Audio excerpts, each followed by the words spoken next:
Good evening, everyone. At this time, I'll call to order the business meeting here for the Faribault Public Schools School Board on June 23rd, 2025, here at Faribault District Office. Having said that, we welcome everyone who's in attendance and those who are watching online. Director Steves, will you determine if there is a quorum present? Yes, Mr. Chair, there is. Thank you. Will everyone please stand for the Pledge of Allegiance? I pledge allegiance to the flag of the United States of America and to the republic for which it stands, one nation, under God, indivisible, with liberty and justice for all.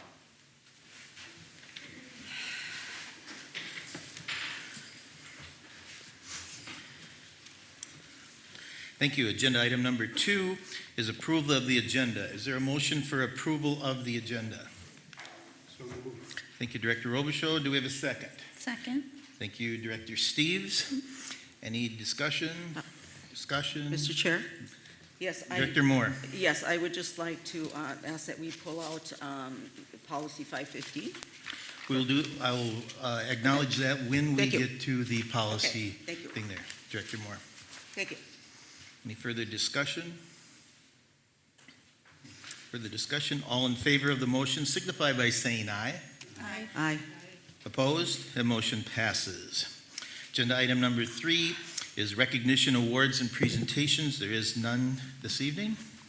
Agenda item number 4, items of information. School board members. School members, the floor is open. Anyone? Director Moore. Yes, thank you.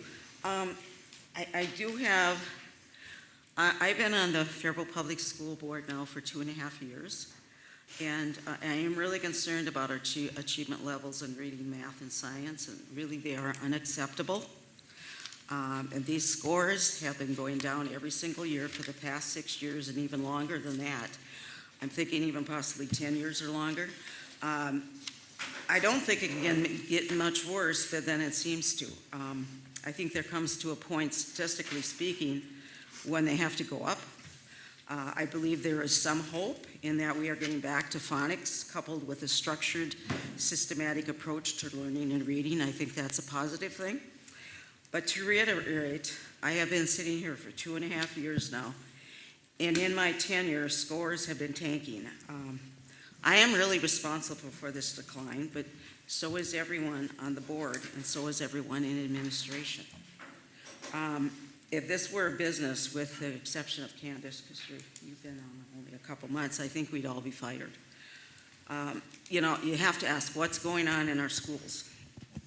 And I think the teachers are on the front lines for our children's minds and education. So what is hindering them from doing their jobs? And I've been hearing that morale is not that good either. Teachers aren't speaking up. Why? I wonder about that. Has any of what I just spoke about increased our achievement levels in the last 6 to 10 years? I don't know, and it's a sad thing. A couple of things I'd like to see happen, though, is what I'd like to see is to randomly and unannounced be able to walk through the halls and go into the classrooms to speak to teachers without administration present. And I can do that because of Minnesota Statute Section 123B.09. And that said the board must superintend and manage the schools of the district. And that's part of my job. 2, I'd like to put a temporary moratorium on adding administrative positions. And as one constituent said to me recently, and so aptly, put these resources back into the classroom and possibly add a few more teacher positions as well. Right now, we have 2 administrative positions open. Can we eliminate one or both? One of the things I did look at was coordinators. They usually have 6-figure salaries, not counting benefits. In the fall of 23, we had 18. In the fall of 24, we had 22. We added 4 in 1 year. And one day I just looked at the staff directories, And I plugged in community. And under community, I found Owatonna had 1 administrator, Washington had 2, Faribault had 19. I put in the terms community ed. Owatonna still had 1, Austin had 2, Faribault had 32. You know, community, connecting with the community, I think, is great. But I think what we have to do, we have to focus back on K through 12 in our schools.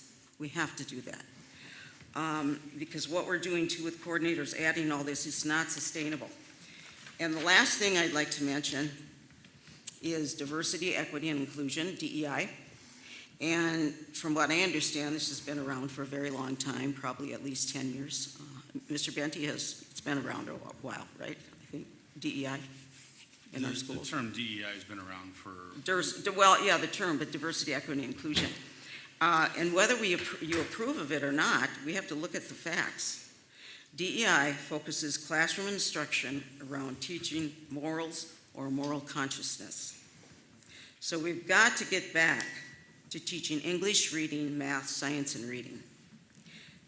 Secondly, it's not the school's job to teach moral concepts or moral consciousness. It's a parent's job.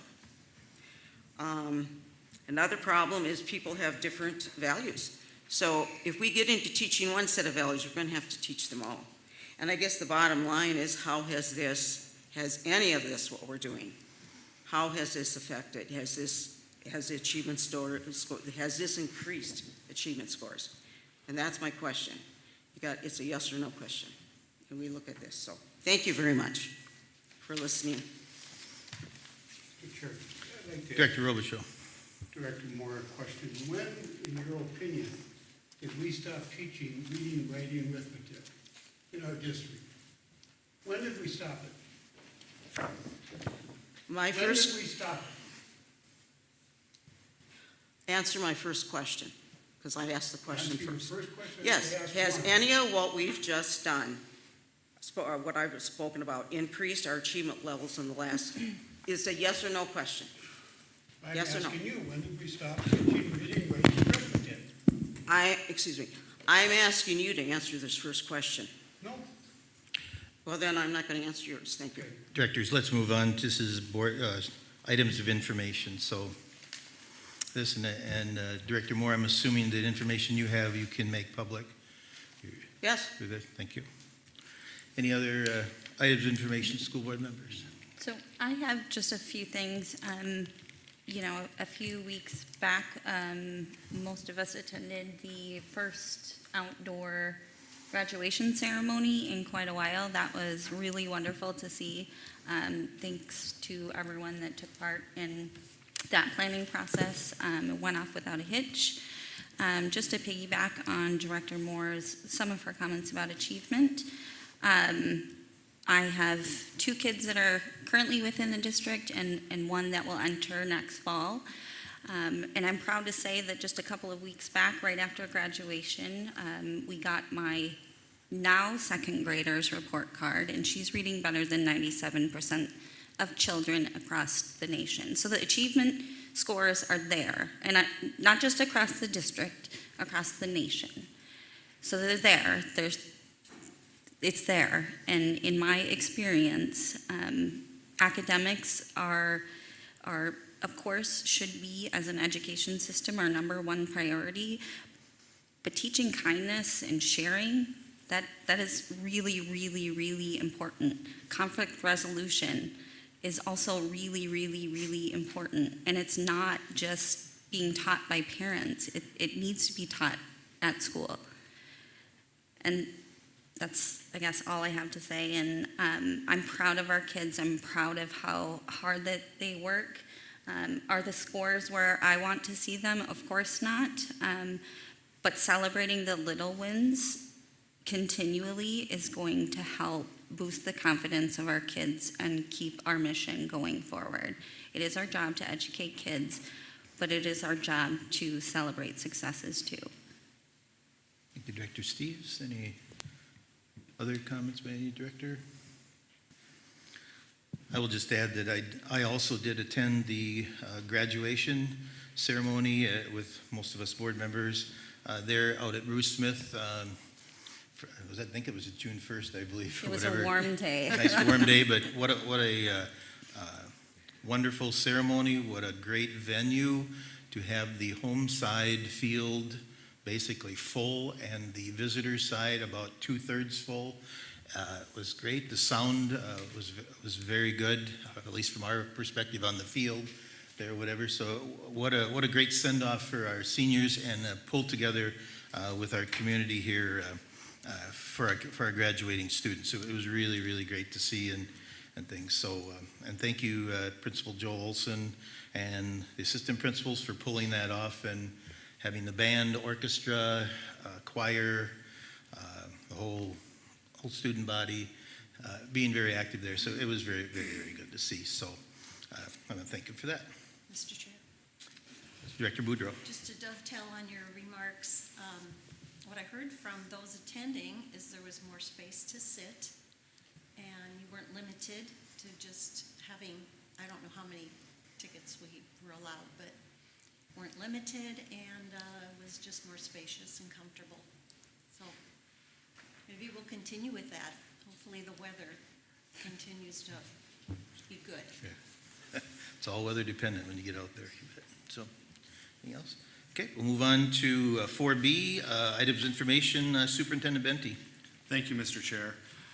So we're proud of all the graduations and transitions that have been spoken of across our Faribault Public Schools, from pre-K into kindergarten to 5th grade, 8th grade, high school, our ALC, and our adult education all had transition or graduation programs in the last weeks of school. Each milestone reflects the hard work, growth, and accomplishments of our incredible students. Some of our Falcons Online Academy students are taking the next step towards a future in healthcare.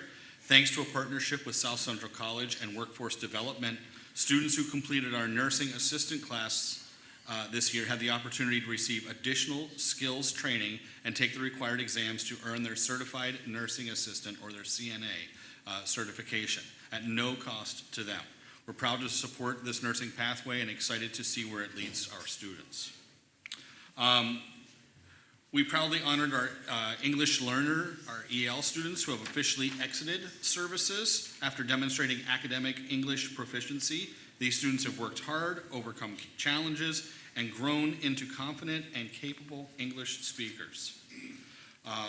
Rain did not stop the fun at Faribault Public Schools Agricultural Day. Elementary students enjoyed hands-on agricultural experiences, from meeting farm animals to exploring combine simulators and interactive lessons, thanks to our community partners and our Faribault FFA for making it a memorable day. Roosevelt 4th graders spent their weeks preparing for their Wax Museum event. They were researching, writing, and creating presentations. Each student chose a historical figure to study and brought them to life with impressive displays and speeches. And then last month, the Faribault Honor Society, which is an offshoot of National Honor Society, held its final meeting of the year, celebrating a year of dedication and achievement. The chapter honored 8 graduating seniors, inducted 16 new members, and installed new cabinet leaders for the 25-26 school year. They also celebrated an incredible milestone: over 900 combined volunteer hours given back to the community this past year. We're so grateful for the Faribault Police Department and everyone who helped make this a safe summer kickoff on the last day of school a success. Thank you for supporting us fun and safe start to the summer. In May, we celebrated our incredible retirees and their years of service, actually right here in this very room. So thank you to all of them for your lasting impact that you've made, and we wish you all the best in retirement.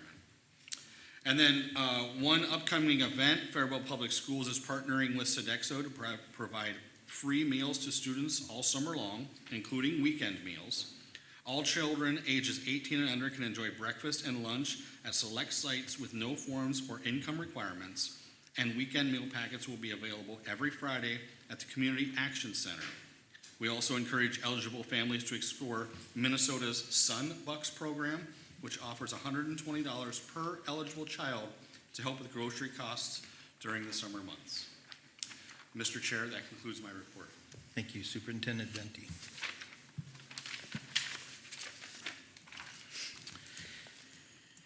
Next, we'll move on to agenda item number 5, public comment. We have no one signed up for public comment this evening. Agenda item number 6, the consent agenda. The consent agenda consists of the minutes from the May 19th, 2025, June 2nd, 2025, and June 12th, 2025 meetings, employment, additional assignments / other, authorization of payments, transfers, and investment account, and retirements. Is there a motion for approval of the consent agenda? So moved. Thank you, Director Robichaud, in a second. Thank you, Director Boudreau. There's no discussion on the consent agenda. All those in favor of the motion signify by saying aye. Aye. Opposed?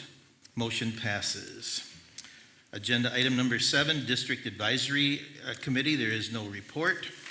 Agenda item number 8 is the Policy Committee. There is no report, but we do have the second reading of policies. So what I will do, as requested by Director Moore, is I will pull Policy 515 for individual study, and I'll entertain a motion for approval of the second reading of Policy 701.1, Budget Modification, 703, Annual Audit, 705, Investments, Policy 705, Investments, Policy 714, Fund Balances, Policy 730, Payroll Periods, and Policy 704, Development and Maintenance of an Inventory of Fixed Assets and a Fixed Asset Accounting System. Is there a motion for approval of the second reading of those policies? So moved. Thank you, Director Boudreau, and is there a second? I'll second. Thank you, Director Knudsen. Any discussion? Discussion? And discussion? Hearing none, all in favor of that motion signify by saying aye. Aye. Aye. Opposed? Motion passes. We'll move on to then Policy 515. Is there a motion for approval of Policy 515, Protection and Privacy of Pupil Records? So moved. Thank you, Director Robichaud. And is there a second? Second. Thank you, Director Knudsen. And discussion? Yes, Mr. Chair. Director Moore. Yes, I've got actually 4 amendments, and I'd like to go through them each. Would you like to present them all at once, or would you like to go through them individually? Individually, please. Okay, so please state your first amendment to Policy 515 and the amendment only, no commentary. Yes. Okay, thank you. It's page 23, I believe, 8B, private records not accessible to parent.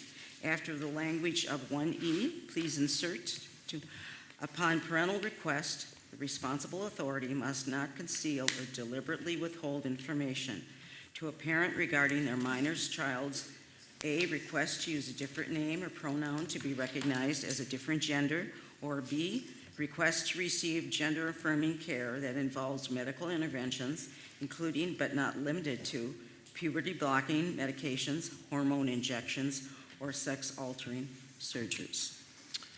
Okay, we have heard Director Moore's amendment to Policy 515. Is there a second? Is there a second to that amendment? Last Mr. call. Chair, I will second the amendment. Thank you, Director Boudreau. A second. And discussion. Director Moore, I'll go back to you. You can speak to your amendment, but it must be about the amendment only. Please don't deviate from that amendment. Okay, what I'm concerned about is that it's B and D, whether the personal situation of the minor is such that denying parental access may protect the minor data subject from physical or emotional harm. Then D says whether the data in question is of such a nature that disclosure of it to the parent may lead to physical or emotional harm. I'm having a problem with the term emotional harm. That is very objective, and it could be interpreted in different ways. One way is if a child wishes to transgender and the parents disagree. Under this general term of emotional, a child can go to an administrator and state that he or she wishes to transgender and his or her parents do not agree. thus causing him or her anxiety or trauma, emotional harm. Due to this scenario and the present policy 515, the school administrator may withhold the subject child's records from the parents, thus denying parents their rights over their child. Colorado is already moving in this direction. And I've said that. I think I can refer to a few things here. Colorado is doing this. They branded the bill an attack on parental rights, with one saying the measure could be more accurately called how to break up families and use the law to steal children from parents. California legislators passed a bill to take children from parents who don't affirm their child's gender identity. And also there's a bill, this was from the Colorado Denver Post. Family courts consider a parent's misgendering of a child in a custody dispute. This, according to the article, this could infringe on parents' rights and of being part of a broader effort to coerce children.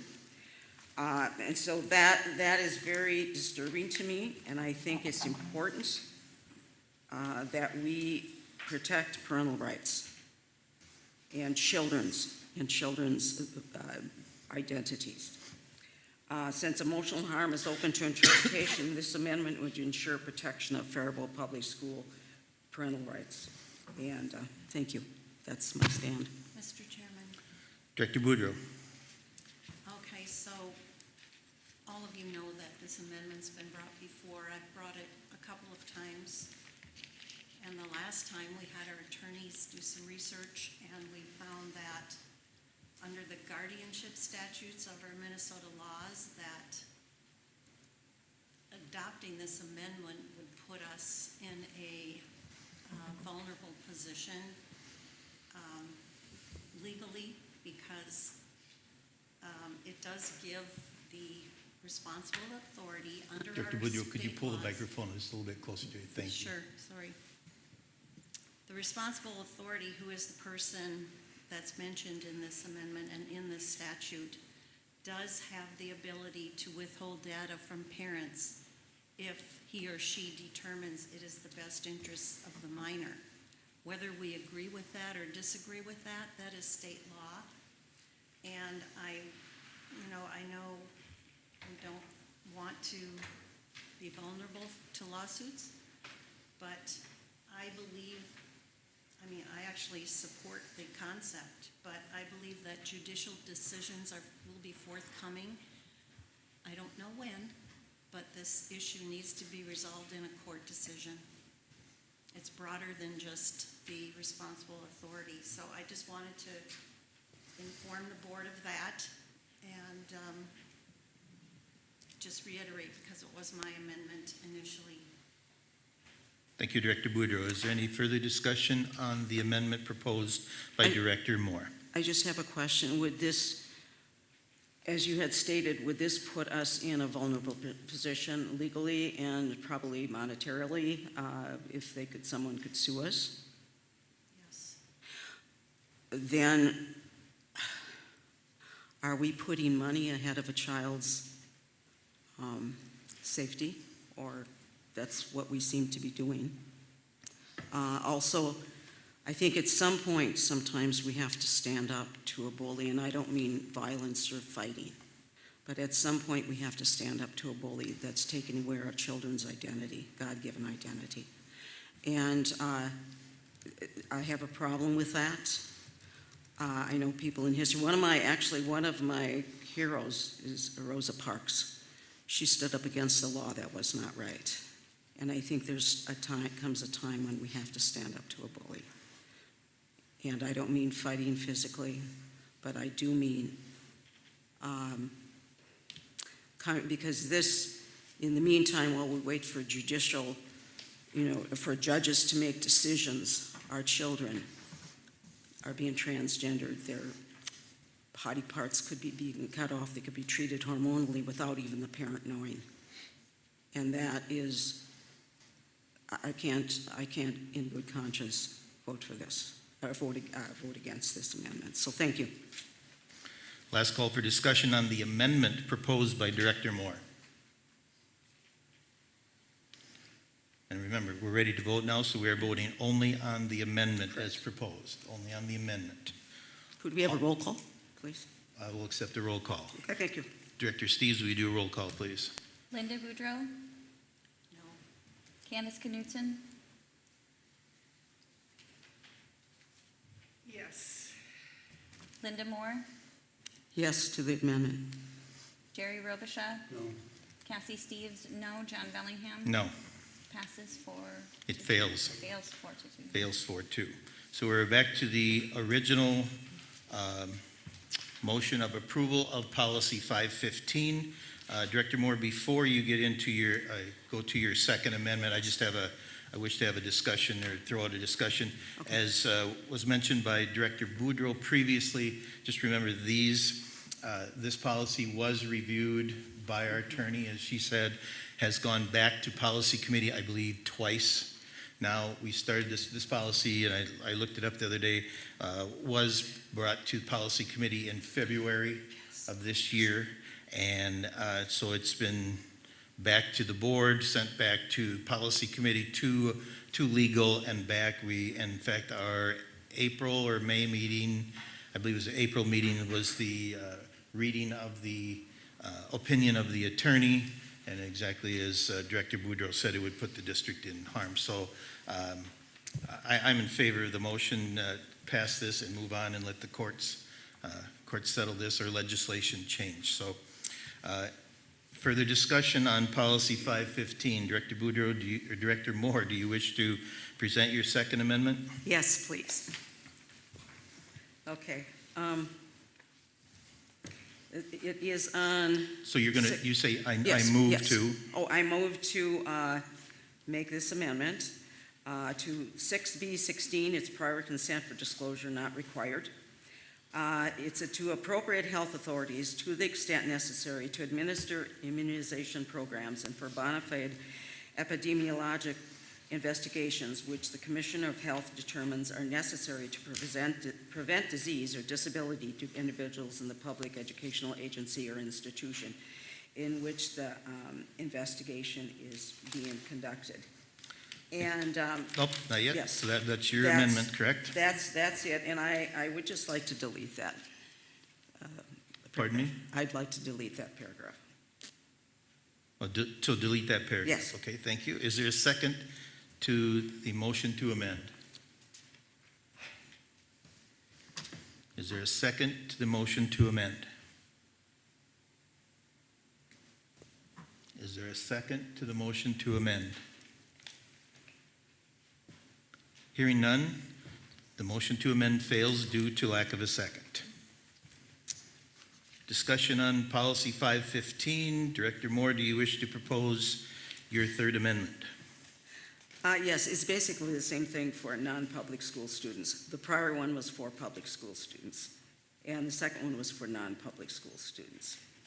So would you read it, please, saying, I moved? Yes, it was, I think it basically says the same thing, to appropriate. No, you need to say, I move to amend. I move to amend, to appropriate health authorities to the extent necessary to administer immunization programs and for both bona fide epidemiologic investigations which a commissioner of health determines are necessary to prevent disease or disability to individuals in the public educational agency or institution in which the investigation is being conducted. It's basically the same thing, and I move to delete it. Thank you. Is there a second to that motion to amend? I'll second the motion. We have a second to amend the motion. Discussion. Director Moore, I'll refer to Thank you. you. You may speak to your motion. Thank you. I guess my concern is, does this mean public health policies may come in and vaccinate our children without parental consent? Is that what that means? I don't think it means that, but could it mean that? I don't think it would. Also, should public health agencies be aware of an individual's child's vaccination records? Because what we're talking about with this one, and it was a prior one too, we're talking about personally identifiable information. Now, some parents may object to this. Maybe they don't want their person, and I don't mind if it's in the aggregate, but this is personally identifiable identifiable information. They may not want, a parent may not want their child's identifiable information to be given out. I don't mind the aggregate, but in both of these instances, this is what I'm objecting to. I don't mind the aggregate, but public health agencies, does a parent want that? Again, parental rights. And should the school even be involved with this? This is parental rights, a problem with parental rights. And actually, there was a court case. Oh, wait a minute. Well, I'm not going to go into that one. But I think this is going to be a problem in the future. As I said, I will repeat, I don't mind the aggregate, but personally identifiable information. If a parent does not want it to be sent off to health authorities, I think the parent's wishes should be honored because they know what's best for the child. That's where I stand. Thank you. Any further discussion on the motion to amend? Mr. Chair, Director Boudreau. I would ask Director Moore then, is the purpose to delete this because to avoid having immunizations in the school, or is it about data? I'm confused. Well, actually, the specific point is that it's personally identifiable information. And the school would be sending this child's vaccination records or whatever it is to either public health or wherever. And that should be in the aggregate. I don't know why why would they need an individual child's vaccination records? I think it should be in the aggregate, and because I think also there's certain instances where a vaccination or something could be, the parents just don't want to know the government. It's not the government's business. So I have a problem with the personally identifiable information, and that's basically what it is. I guess I would follow that up with, do you have examples, like specific examples? I guess my concern, and that's probably the wrong word, is if my child is unvaccinated for measles, for example, and there's a measles outbreak that's been reported as federally and state mandated to do, wouldn't I, as a parent, want to know to quarantine my child, to not send them to school, or, I guess, where's your Well, why examples? why would the health agency need to know the personal identifier? I think a parent, if they don't want this to happen, they're probably, I've kept up on my child's records and all of that. So I think if something like that would happen, and some parents too, they can be injured. There's vaccination injuries, and maybe the doctor may say you shouldn't vaccinate this child for whatever this reason. So I think it's between. I think the parent will know this. And why should the parent, if they don't want the health agency to know, it's really none of the government's business. It's between And I don't disagree. I'm just asking for specific so maybe examples. I'm not understanding. And maybe I'm not understanding what your concerns are. It's the personally identifiable information Okay, so that what, goes to the health agency. Maybe a parent doesn't can I want phone to. a friend? Rob seems to know a lot about health. So what happens when I, as many parents do, all parents do, I would assume, send most updated vaccination records to school? The school nurse confirms with the Minnesota Department of Health registry. Thank you.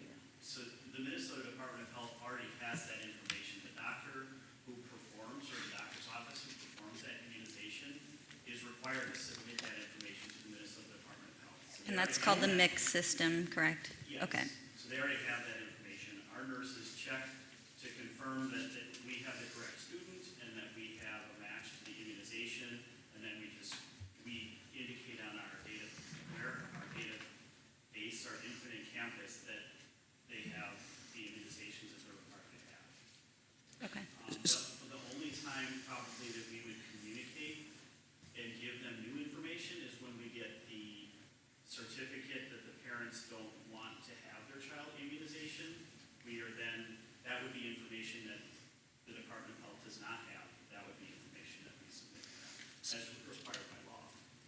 So may I clarify?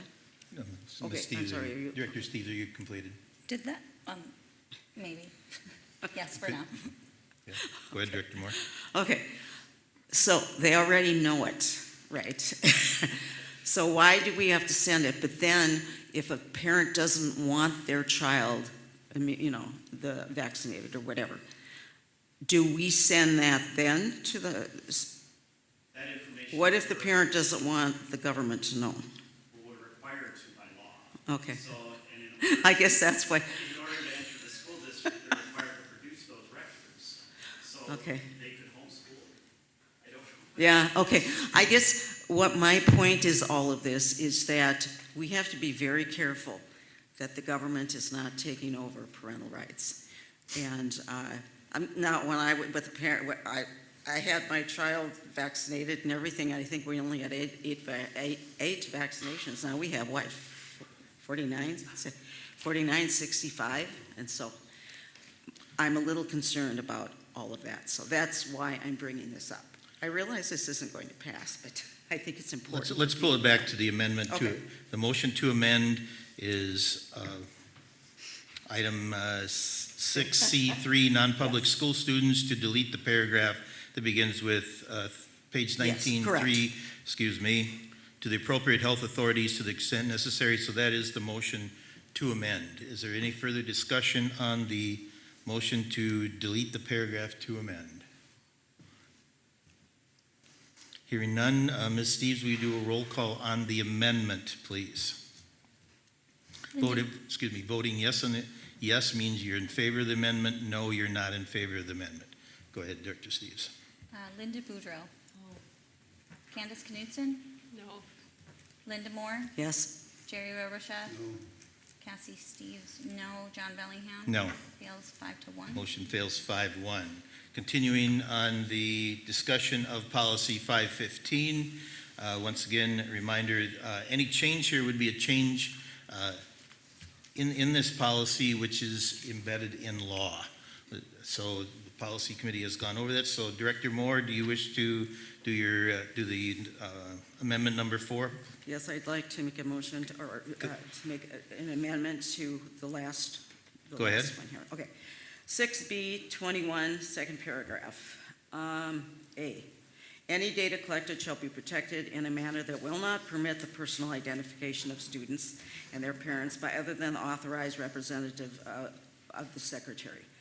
I guess my amendment would be delete and by other than the authorized representatives of secretary. Thank you. Is there a Yes. second to that motion to amend? Is there a second to that motion to amend? Is there a second to the motion to amend? See none, the motion fails due to lack of a second. We're back to motion for approval of policy 515, protection and privacy of records. I'll ask for discussion one last time, and we will do a roll call on policy 515. Is there any further discussion? Hearing none, Director Steves, will you do a roll call, please? Voting yes means you're in favor of the motion. Voting no, you're not in favor of the motion to approve policy 515. Linda Boudreau. Aye. Candace Knutson. Aye. Linda Moore. No. Jerry Robichaud. aye, Cassie Steves, aye. John Bellingham. Aye. Passes 5-1. Motion passes 5-1. Thank you. Agenda item number 9, other committees, Finance Committee. That would be myself and Director Moore, or Director Boudreau, sorry. Got everybody straight here. So I'm going to review the Finance Committee minutes that are on board book here. And that meeting was held on May 12th, 2025 at 7:30 a.m. We had approval of the previous meeting minutes. The minutes from April's meeting were amended as we had a document was uploaded to board book with amendment to strike through the correct information. Contracts, agreements, bids, and grants for review. We approved the fiscal year 26 Ice Arena contract. We also, I believe on the May 19th meeting, the entire board approved that as well. Next thing, we approved the revised fiscal year 25 budget. This is a revision of the adopted budget that was originally approved back in June of 2024 for fiscal year 2025. The revision is necessary to ensure that our budget correctly aligns with what our actual expenses are predicted to be. The general fund's adopted budget showed $273,000 in expense over revenue compared to the revised showing $664,000 expense over revenue. Again, that was the general fund's adopted budget. In the adopted budget, benefits were under budgeted by $1.16 million. And if I remember right, that part of it was title, capital, equipment, and long-term LTFM and other expenditure budgets were increased by $375,000, $302,000, and $70,000 respectively. Total expenditure budget in the general fund increased by $1.9 million, while revenue budgets were increased by $1.5 million, a difference of $391,000 expense over revenue as compared to the adopted budget. A committee member posed two questions. How was $1.1 million in benefits missed? And how was $702,000 in special ed and revenue missed? As to benefits, this was an oversight as to the increased cost of health insurance. As for special ed revenue, Mr. Daynard stated that just as of last year in fiscal year 24, federal funding was used for tuition billing, and while the expense line was added in the fiscal year 25 to the budget, to account for this, the revenue budget line was not updated. The food service fund showed $38,000 in revenue over expenses, but our fund balance is too high and must be spent down. Again, that's in the food service fund. Ms. Raisler stated the new equipment has been purchased for almost all kitchens, including a remodel of McKinley, in order to house ALC students beginning in fiscal year 27. The revised food service budget for fiscal year 25 now shows $145,000 expense over revenue. Community education didn't change too much with an overall increase of $44,000 expense over revenue compared to the adopted budget. In construction, projects are being completed sooner than predicted, so we had more expense being shown in fiscal year 25 than was originally budgeted for. We've seen more claims in our self-insurance fund as well, so our revised budget for fiscal year 25 is now $373,000 expense over revenue, as compared to the adopted, which showed revenues over expenses in the amount of $117,000. A committee member asked Ms. Raisler if she had any concerns over this budget revision. Ms. Raisler replied that she wasn't concerned because our unassigned fund balance remains at a healthy level and there are no real issues or concerns with any of the other funds. As far as our financial performance, our April student counts, Mr. Daynard spoke to the committee as to the new site to report students through Alina's creation of a partial hospitalization program where students needing mental health treatment stay up for 14 days. Faribault School provides a teacher to District 1 for 90 minutes per day in order to provide these students with education. Most of these students are already students at Faribault Public Schools, so this is really a shift in student counts from one site to the PHP site. However, some students in the PHP program are from other districts and will bill those districts for the appropriate tuition. Overall, our student counts as of April, we were down 71 students as compared we had budgeted for, or roughly $710,000. Our April comparative financial report, we see a clear difference in HVAC as April of 2024 shows no expense and April of 25 shows $70,000. This is due to a timing issue of when we received the bill. Ms. Raisler stated that in one instance, we received the bill early and another received it late. As we are entering and paying these utility bills, they might not necessarily correlate within the month they are for. In April, water is on par with last year. We continue to see rebates in electricity and showed a negative expense for April of 2025. We did see some snow in March, and so we did have an expense in April, but overall, we're well under budget for snow removal for the year. Our self-funded insurance showed revenue over expenses for the month of April and year-to-date, and we're moving in the right direction. We're showing a $37,000 expenses over revenue compared to $100,000 last month. And then our April investment report, we're continuing to leave a small balance at CCF Bank because we still have some outstanding checks to cover any unforeseen ACH withdrawals or deposits. But most of those have been switched over to Reliance Bank at this point. Our main checking account at Reliance is an automated sweep of any dollar amount over $750,000 into our savings account. Also, once our CD with the Reliance matures, we'll move into that savings as well and no longer renew that particular CD. And then our April analytics. We updated the yearly analytical report to show that the revised budget was approved earlier in the meeting. This report, and that'd be the Finance Committee meeting, this report now has us more aligned where we are sitting as compared to years past. This also shows deficit spending of $5.3 million in fiscal year 25. $4.3 million of that, however, comes from our construction fund. Revenue from the sale of bonds for this construction project was already recorded in fiscal year 24 and is now sitting in the 06 fund balance. And the motion adjourned at 8:28 a.m. So I went over in details. We had some questions on that. Director Boudreau, do you have anything you'd like to add from the May Finance Committee minutes? Not from the May, no. Thank you. Mr. Chair? Director Mr. Chair. Moore. Yes, okay. For the administrative fees, 10,318 for May 24 and 25, it's 124,991. This is based apparently on a per employee per month calculation. So our usage has increased significantly this year. I'd like to, for the public, I'd like to know why.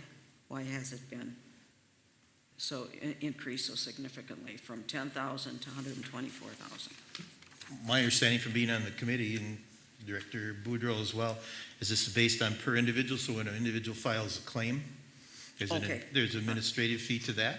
And So this is obviously where that is with $100,000 more in claims than the previous year, so that's, Thank you.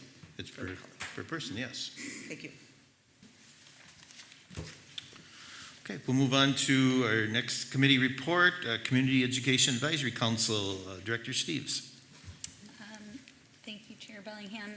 So we met at the, not the district office, the Adult Education Center, and Cassie Riopel gave a really thoughtful presentation about Project ABLE, which is doing really great things. Talked about plans for next year in Zach's absence, and that Community Education Advisory Council meets 4 times annually, so they're not meeting through the summer, but will begin, I would say, September, October for next year. Excellent. Thank you. Move on to agenda item number 10, gifts, donations. It's resolution 35-31. Before we have a motion to accept resolution 25-31, I will read the donations for this resolution. Michael Palmquist donated brand new tennis shoes, estimated value of $1,500 to the Nest. Donations to Little Falcons in memory of Ed Duzbabek. David and Michelle Alcorn, $100. Steve and Bonnie Wickstrom, $200. Stuart and Shirley Shaft, $75. Bart and Sherry Sneary, $25. Donations to Little Falcons in memory of Bruce Parrish. Beth Johnson, $40. Oliver and Diane Larson, $25. Dollar General Literacy Foundation donated $10,000 for adult basic education. Faribault Area Chamber of Commerce donated $500 to Lincoln and Jefferson for third grade ag in the classroom farm tours. Taylor Family Farms Foundation donated $15,000 to Falcons Beyond and Little Falcons for free swimming lessons. Molly Lenway donated $500 to the Faribault Booster Club for the Golf Center. Katie Anderson donated $100 through the Faribault Booster Club for the Golf Center. Donations to the ALC Community School are as follows. Fairway Grocery Store, 3 gift cards of $25 each. Juana Arvalello, sorry about that, 3 gift cards and $10 each. Tienda Mea Quinche, a piñata filled with candies, estimated value of $75. Guadalupe del Carmen Pita, $20. Trinidad and Cynthia Gonzalez, 6 packages of ribs, 2 barbecue sauces, Jamaica drink for 50 people, and Mexican candies, estimated value $130. And Grand Plaza Mexican Grill, rice and beans for 25 people, estimated value of $130. Number 10, Supply Our Children / Faribault Youth Services Center donated $2,000 for school supplies for all. And Faribault Foundation donated $1,553 to supplement the cost of retaining an athletic trainer. Those are all the items in Resolution 25-31. Is there a motion to approve Resolution 25-31, accepting gifts, donations? So moved. Thank you, Director Steves. Do we have a second? Second. Thank you, Director Robichaud. Is there discussion? Just a huge thank you to all of the donors, no matter of what size. This donation resolution, I did some quick math using a calculator. $32,000 donated from our community to our community. So thank you for supporting our students and our staff. Yes, I echo that remark. Board's grateful, and we are thankful that we have continued donations almost at every meeting, it seems. So thank you. Mr. Chair? Director Yes, I Moore? concur with, I agree with what both Director Boudreau and Director Steves has said, and I especially with the ag, the children in third grade, the ag, the tours, farm tours. I've got grandchildren up north, and they enjoy those tours. And it's too bad because I was raised on a farm, and they don't know sometimes what's, but now they know, and they talk about it. And also to the donations to the ALC community schools. The ALC, I think, is a great program, and I happened to be at the graduation, and I just so proud of those students. And thank you so much to all of the people that donated, but especially to the ALC. That's a kind of a soft spot in my heart for the ALC schools. And thank you to the graduates. Great job. Further discussion? Once again, I can't say for any other district, but our district is totally blessed by having our community really invested in our public school here. So we're very fortunate to have the community we have. So, Ms. Steves, this is a roll call. Will you please do a roll call? Linda Boudreau, Aye.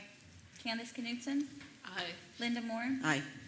Jerry Robichaud, Aye. Cassie Steves, aye. John Bellingham. Aye. Passes 6-0. Thank you. Agenda item number 10B, consider approval of Resolution 25-32, certification of updated district population estimate. Is there a motion to adopt Resolution 25-32? So moved. Thank you, Director Steves. Second. Thank you, Director Boudreau, for the second. And discussion.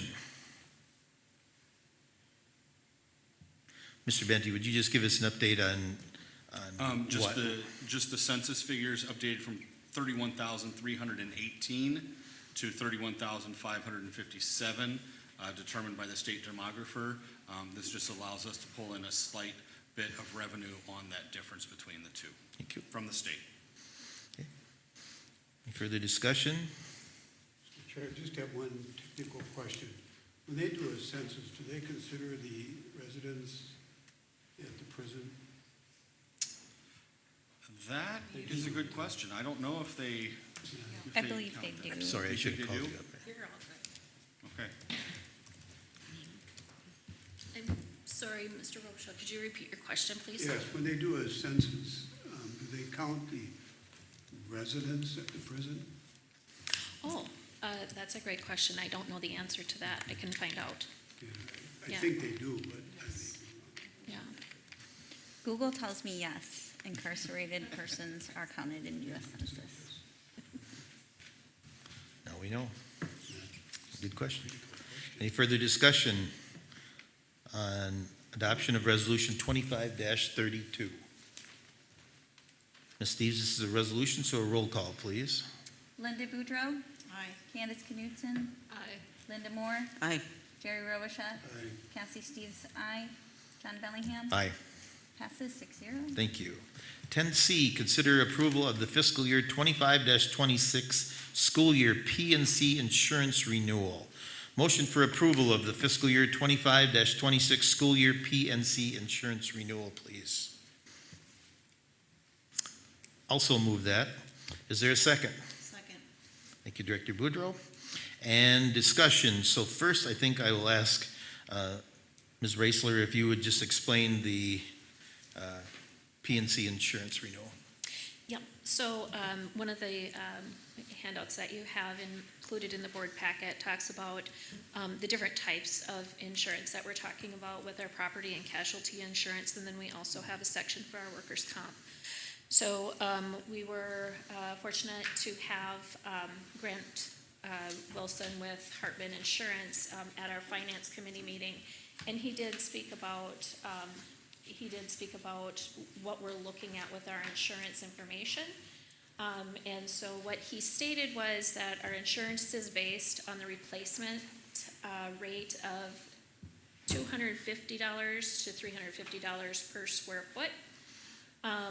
And what this, the main item that we're talking about is the COP coverage, and that's making sure that our buildings are being insured at an appropriate rate so that if something were to happen to one of those buildings, that we're covered well enough to be able to replace the items within those buildings.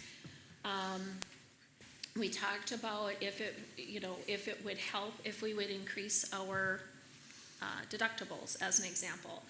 And he felt that it really wasn't a significant savings for us to increase those, and so he did recommend that we leave our deductibles where they are currently.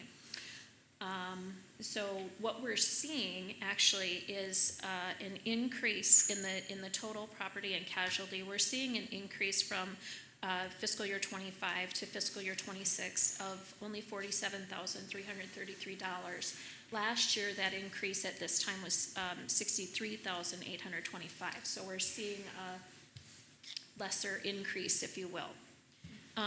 Really good news on the workers' compensation package is that we're actually seeing a decrease. And so that's really due to the great work of our Buildings and Grounds Director, Kane Smith, and Tom Katra and Matt Krennick, who also work in those areas and with workers' compensation.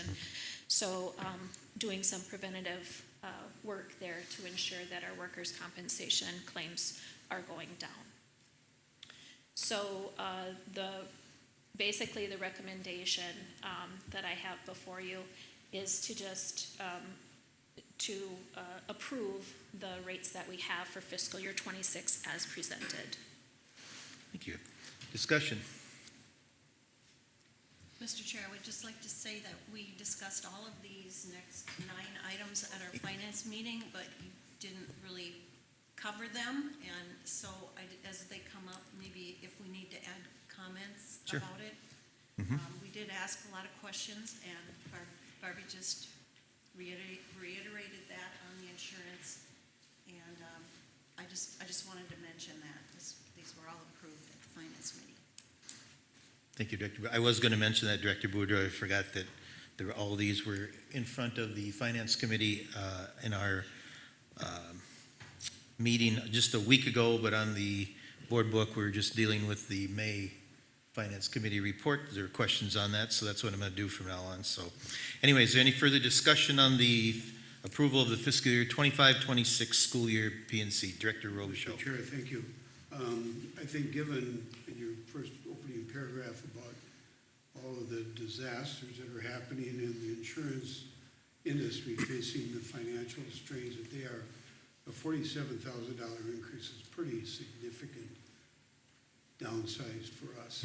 It could have been a much larger Yes. increase, so Good, thank you. thank Great. you. Great point. Any further discussion? Discussion, ready to vote? There's a motion for approval of the fiscal year 25-26 school year PNC insurance renewal. All in favor of that motion signify by saying aye. Aye. Opposed? Motion passes. 10D, consider approval of the food service management agreement for fiscal year 25-26 school year. Motion for approval of the food service management agreement for fiscal year 25-26 school year. So moved. Thank you, Director Boudreau. Is there a second? Second. Thank you, Director Robichaud. Discussion, Ms. Raisler, if you want to go over it briefly. You bet. All right, so the food service management agreement for fiscal year 25-26 is year 4 of the contract that we are currently in. We cannot go higher than 5 years of a renewal, so this contract was originally created in fiscal year 22-23. So as I stated, we're on year 4 of that renewal. There is nothing changed in the contract except for page 2 of 10, where we are seeing an increase of the fixed meal prices, and this is coming from our vendor, our contractor, if you will, Sodexo. So the most that they can increase those prices is 3.1%, and that is what they have done. So they're showing us what our prices will be then for the new fiscal year based on that increase of 3.1%. So again, on page 2 of 10, we're showing the meal service as a snack. And it was originally at 1.107, and with that 3.1% increase, we're simply going to the new amount that's listed there. So I don't know if there's any questions on how that works, if you have any questions on what the different types of meal services that we provide, but that is really the only thing that's changed from last contract to this contract. Very good. Discussion? Mr. Chair? Director Moore. I just have a question on page 2 there. It says, the price of milk must be included in the total fixed meal price. Does that mean if a child doesn't want milk, they still are charged for it then? Or do they get the milk anyway? So an entire reimbursable meal Yep. has to have a milk. So they can throw it away if they want? Yes. Okay, so there may be some waste in all of this. There It's could not your be fault, waste. but there's waste. Yeah. I've heard from, well, actually wasn't a teacher in this district, but a teacher happened to say that there's lots of waste in some of this, so is that what you're seeing? There can be, Okay. yes. What we do with our milk is if the student doesn't want it, we Yeah. have a crate. Okay. And they can put the milk back in the crate whole, Oh, good. unopened. As long as, and then we have to check the expiration dates and all Sure. those different Oh, pieces. so But you do yes, try to we save do it. try Thank you to so save much it. for that, I appreciate Yes, that. yeah, And we I think try the to- public does too, because it's their taxpayer money, so. Right. Okay, right. thank you. Yes, yep. Mr. Chairman, Director Boudreau. we do, as Barbie explained, we do have a crate where people can put their unopened milk cartons, and if another child would like milk, they are able to take that milk if they would like it. But we also, those that are already opened, we have to dispose of that milk, and we have to throw it. Yes, So, just wanted to mention, we have a provision to try to protect and save milk. yes, we do. Yes, I appreciate that. Any further discussion? Just for curiosity's sake, what is the difference between the National Breakfast Program and the I can't read that, SFSP Breakfast? Yep. So the National Breakfast Program is what we serve during the school year, and the SFSP, we're, heavy into acronyms, that is the Summer Food Service Program. Got it. Okay. So that's what we serve during the summer here to our students for breakfast and or lunch.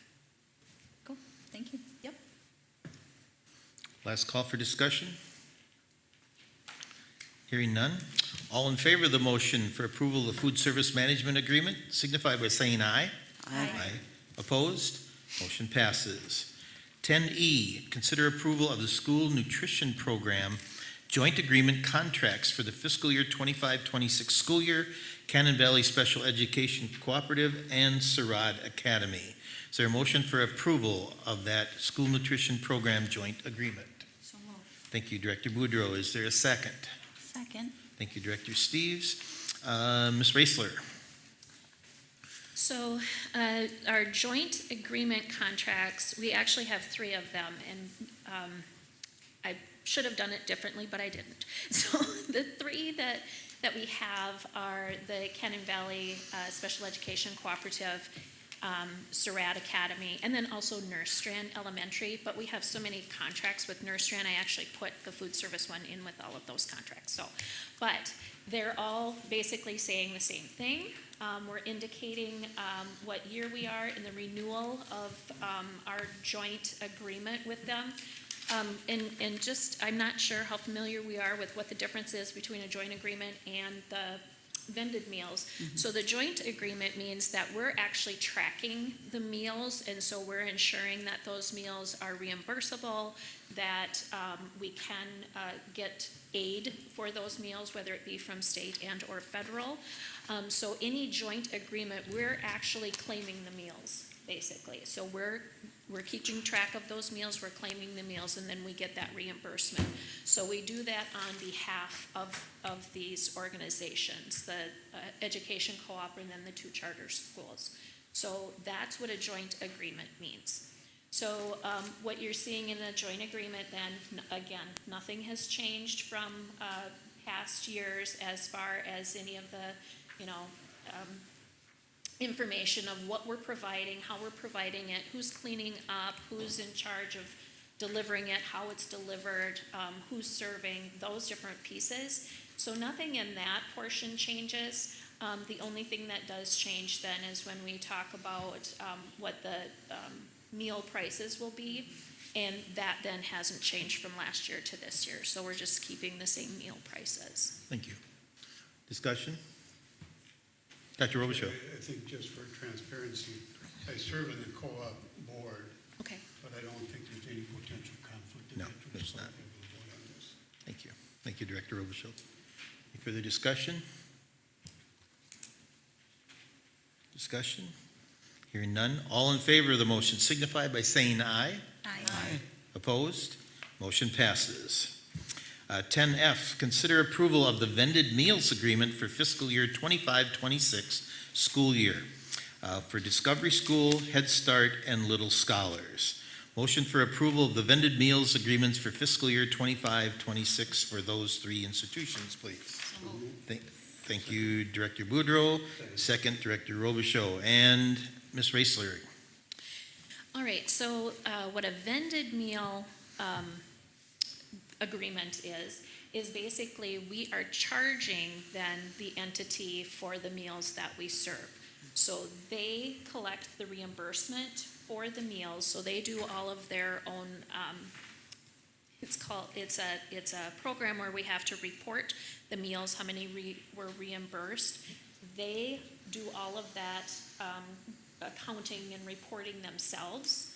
We supply the food, and then we charge them X amount for breakfast, lunch, snack, or whatever it is that they're getting from us. So we are truly just like, we're a contractor for them. in a sense. So they are one of our vendors where we invoice them on a monthly basis based on how many meals they say they want per day. And so that's spelled out in this contract that they have to let us know by a particular time each day how many meals they want for breakfast, how many meals they want for lunch, those different pieces. And then we charge them for those meals that they have specified and send them an invoice. So that's what a vended meal contract looks like. Very good. So again, nothing in here is different except for page 3. We did increase then the cost that we will charge the entity based on the increase that we're seeing for our costs. Discussion? Mr. Chair, I just have a question. Director Moore. On page 1, it's the first paragraph, the last sentence. It says, "This agreement template may not be used to obtain SMP meals from a commercial vendor." If we went with a commercial vendor, would that be cheaper? Or can you explain that a little bit, why they don't do that? It's on page 1. Yeah, I think, well, yes, it's on page 1, first paragraph, last sentence. Oh, this agreement template may not be used Yeah. to obtain school nutrition program meals from a commercial vendor. Right, so what this is saying is that we're gonna cook the meals, Okay. and then we will charge them. We're not going to take from somebody else and, So it'd be cheaper Right. for us to do it this way. Thank you. correct. Discussion? Last call for discussion. Seeing none, all in favor of the motion signify by saying aye. Aye. Opposed? Motion passes. 10G, consider approval of the Minnesota State Academies and Faribault Public Schools tuition agreement for the fiscal year 25-26 school year. Motion for approval of the Minnesota State Academies and Faribault Public Schools tuition agreement. So moved. Thank you, Director Robichaud. Do we have a second? Second. Go ahead. Thank you, Director Moore. And Ms. Raisler again. So this agreement, this tuition agreement is the same that we've had year over year. And so basically, it's stating that, in the contract, it states that no tuition will be charged, no tuition will be charged in either direction. However, Rob at the Finance Committee meeting in June stated that we do collect that ADM. So if we've got someone attending their site, we are going to still collect that student count, if you will, because that's our student. But we also then do provide shared time opportunities for any of their students who attend Faribault Public Schools if they attend a class or something like that. So just wanted to make sure that that was known, transparency. Discussion. You want to know how long this has been in existence? Director Robichaud, yes, I would like to know how long this has been in existence. Probably since about 1985 or 86. So, And you must have been part of that agreement, I would. yes. Excellent. Further discussion? Hearing none, all in favor of the motion signify by saying aye. Aye. Opposed? Motion passes. 10H, consider approval of a new grant manager position. Is there a motion for approval of a new grant manager position? So moved. Thank you, Director Boudreau. Is there a second? Second. Thank you, Director Robichaud, and discussion. So, Ms. Raisler. So what you have in the packet is basically the job description of what we want, their essential functions, those different pieces of it. The reason that we're bringing it forward is our current grant manager is also our director of community ed. So this is like a new FTE that we would be requesting to continue on with the grants that we currently have. I think it's important to understand how we are choosing, or how we are able, not choosing, how we are able to pay for this position. So with the grants that we have, each grant does allow what's called indirect costs, and these indirect costs allow for the grant itself to be charged, and we can then back off charges to different areas, usually the business office that has to take care of all of the accounting for the grants, ensuring that the reporting is done for the grants, the desk audits that have to happen for the grants, and those different pieces. So with that negative expenditure, if you will, we are able to capture then dollars that don't affect the budget per se.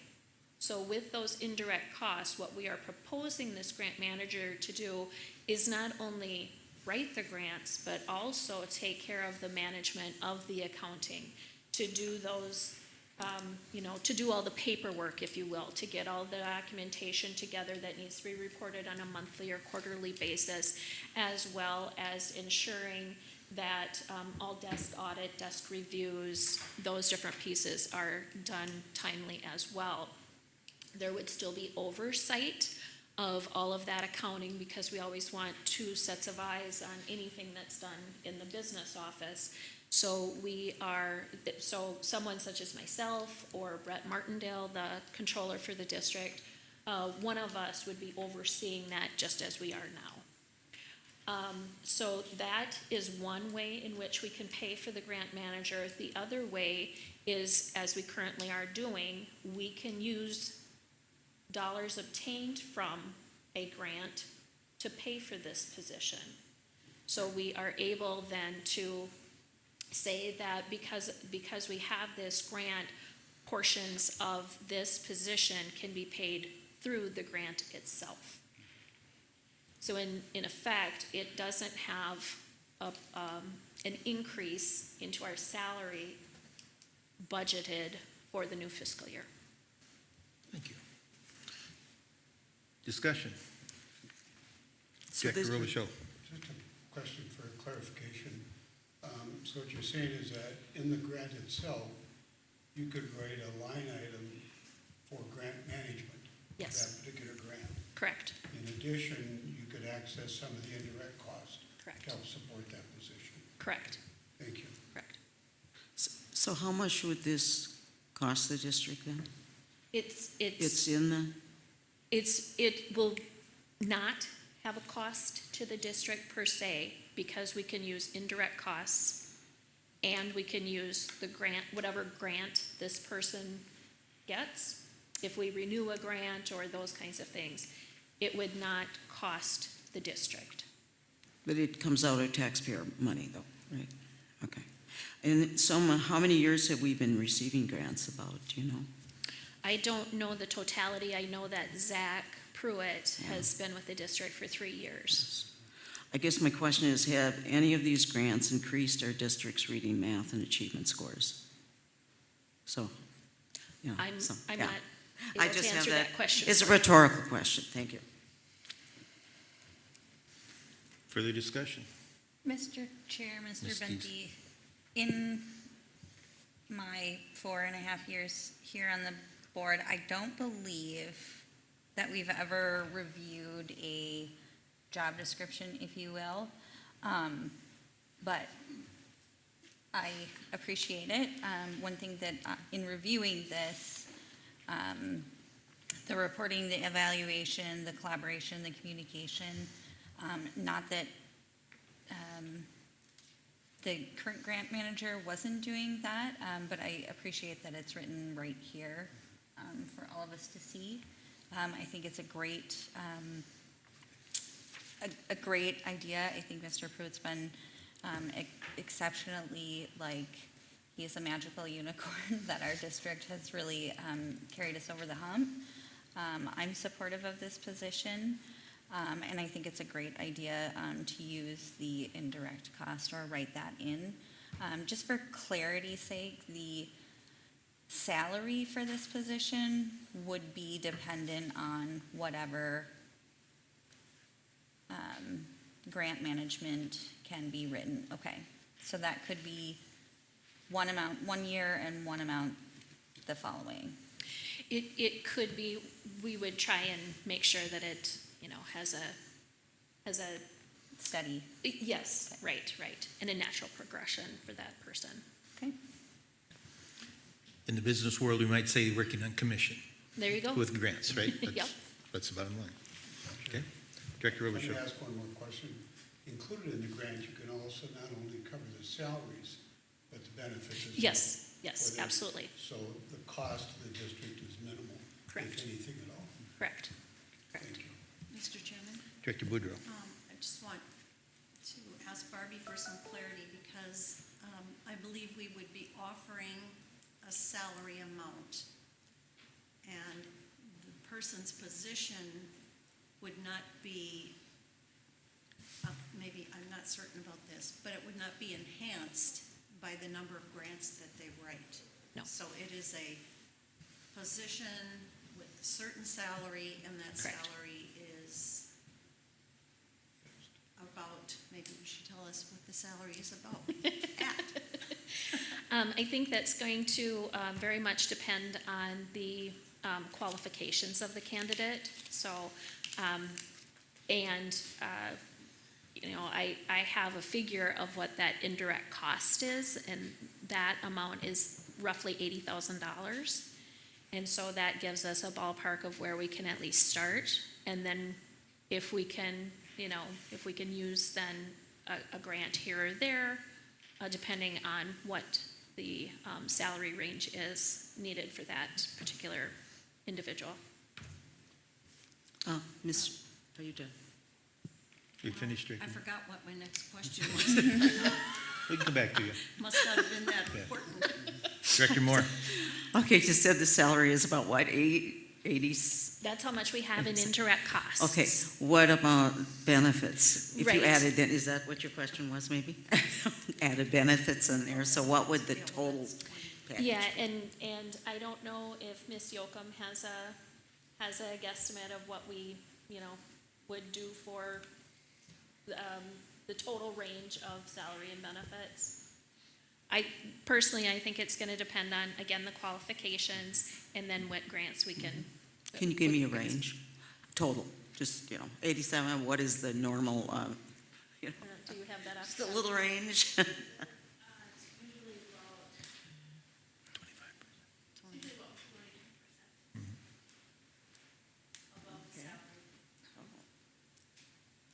Okay. Mr. It'll vary depending on family insurance, single insurance, dental, all sorts of different things. Thank you. Mr. Chair, my question was, would this person report to you then, Barbie? What we have talked about is that the position will report to the superintendent as far as, is it the grant we should go for? Does it make sense? Is it something that's within our, goals and strategies and whatever? And then I would oversee that the accounting piece is done correctly. Okay, thank you. Director Robichaud. A comment, not a question, but a comment. My experience with grant writers is that if they're diligent in their work, they can bring a significant amount of money into the district, as Zach did as community ed director, a significant amount that enhances what we're doing for our kids in our district. So somebody who's really aggressive and diligent in their work, it's going to be a benefit to our educational program. I agree, and I'm not sure if Zach would ever toot his own horn. I'm sure he wouldn't, but he has brought in $15 million over the last 3 years. Good point. Any further discussion? Further discussion? Okay, we have a motion for approval of a new grant manager position. All in favor of the motion signify by saying aye. Aye. Opposed? No, Motion passes 5-1. Agenda item 10I, consider approval of the Nurse Strand lease for fiscal year 25-26. Motion for approval of the Nurse Strand lease for fiscal year 25-26, please. So moved. Thank you, Director Steves, and there's a second. Thank you, Director Boudreau and Ms. Raisler. Sorry. Okay, so the building lease that you're seeing in front of you does look a bit different. We are working with Nurse Strand Elementary Charter School to potentially sell the Nurse Strand building. And so in working through that, at this time, what we have agreed with the executive director of Nurse Strand Elementary Charter School is that we would do a 2-month lease so that they have time to find a buyer and get all the paperwork and their ducks in a row so that we could potentially sell then the building to a new owner, which would then commence, August, September, something like that. So what this particular contract is showing is simply 2 months versus 12 months of the lease. So it's going July 1st through August 31st, and so that is $27,375. Nothing else is changed in the wording of the lease. Discussion. I have a question, Director Moore. a couple questions here. On the first page, number 5, it says care and maintenance of premises. The landlord, which is us, correct, shall be solely responsible and liable for all major repairs. I think down, a couple of months ago, we talked about, I think the roof needed repairing, and that would be a major cost. Is that correct? Was it the roof? Something like that. I guess I'm just concerned. I'm thinking if we have to have a major repair, and we'd have to foot the bill, I think in number 18, they talk about insurance. The insurance probably would cover that, correct? Because on page 18, wait a minute, no, on number 18, we have to have enough insurance to cover some major catastrophes, correct? So the insurance would cover that then, I'm guessing. So I don't have to worry about that. Okay, as long as I got 2 more things. On page, I don't know what page it was, but with the prices, the breakfast program was $2.89, lunch $3.63, and I know with Sodexo it was $3.10. So why is the difference? It's a different company, different company, but Right, and this is just Yes. the building lease. This is just a building. I'm lease, sorry. not- That's You're ahead okay. of agenda sorry item. about that. Okay, no, that's fine. I got more questions later. I had them Yep. all tied together here. Okay, thank you. Yep, Mr. Chair, Director Boudreau. it's my understanding, Barbie, that we are trying to accommodate the potential buyer. correct, They need a little bit more time to get Correct. approval, and all of those administrative things take time when purchasing a building. So correct. we are offering this for 2 months, but willing to go an additional month or additional month as needed, Correct. trying to work with them and accommodate them. And I thank you for working on this and coming to this agreement at this point. Thank you. That's where we're at. Director Robichaud. The lease includes the land, not just the building, Correct. Yes. but it's the whole site. It's the whole property. Yes, I'm sorry. Yes, That's the right. entire property. Thank you. Yep. Any further discussion on the motion? Last call for discussion. All in favor of the motion signify by saying aye. Aye. Aye. Opposed? Motion passes. 10J, consider approval of the Nurse Strand agreements, the custodial service agreement, nursing agreement, food service joint agreement renewal, 2-month tech service agreement. Motion for approval of those Nurse Strand agreements. Move. Thank you. Director Boudreau, is there a second? Second? Thank you, Director Steves. And once again, Ms. Raisler. Okay, so the agreement for the custodial does not change at all. So we have talked about that the lease on the property would be for 2 months. However, Nurse Strand Elementary Charter School would still like to use our custodial services to provide, cleaning and maintenance and those types of things. So we have had a standing agreement with them. Nothing changes in the agreement. We bill them on a monthly basis for any custodial time, as well as an administrative charge, just for doing the bookkeeping and having to do the invoicing and that sort of thing. So nothing changes with the custodial service agreement. Thank you. Discussion. Director Moore. Yes, I'd like to ask the question. Okay, so there's a difference between, on this one, the joint Renewal of a joint agreement, yeah.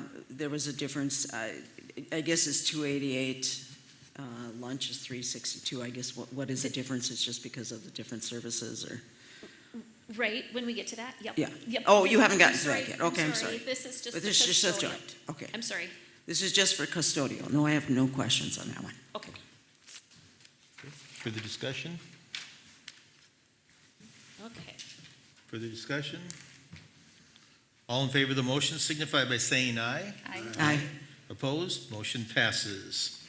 10K, Ms. Racer, you've been talking quite a bit, and you have the adopted budget coming up. Would you mind if the board took a recess? That'd be great. Okay, great. We'll have a 10-minute recess. We'll reconvene at 7:10. We are in recess.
don't know, I didn't go up there.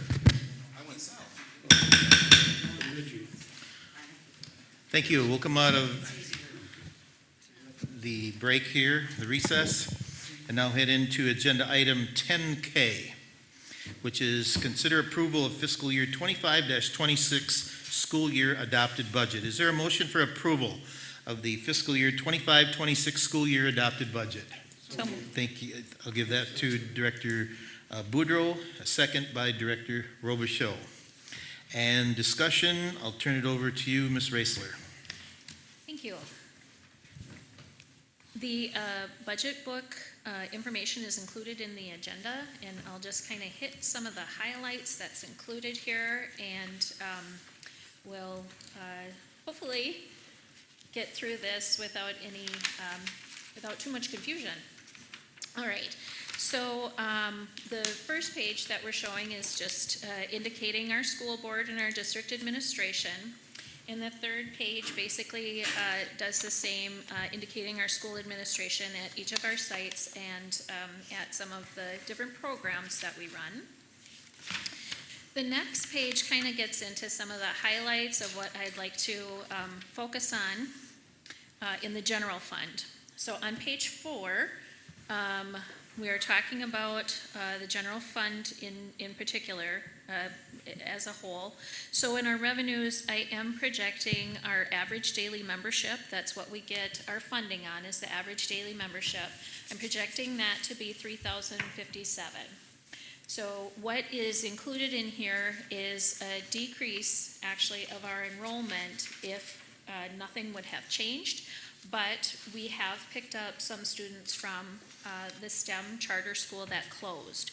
And so as of, it would be about 2 weeks ago now, I took the number that we had as registered online and included those then into how many students we have then that are coming from the STEM charter school, as well as who we are rolling from one year to the next in our projections.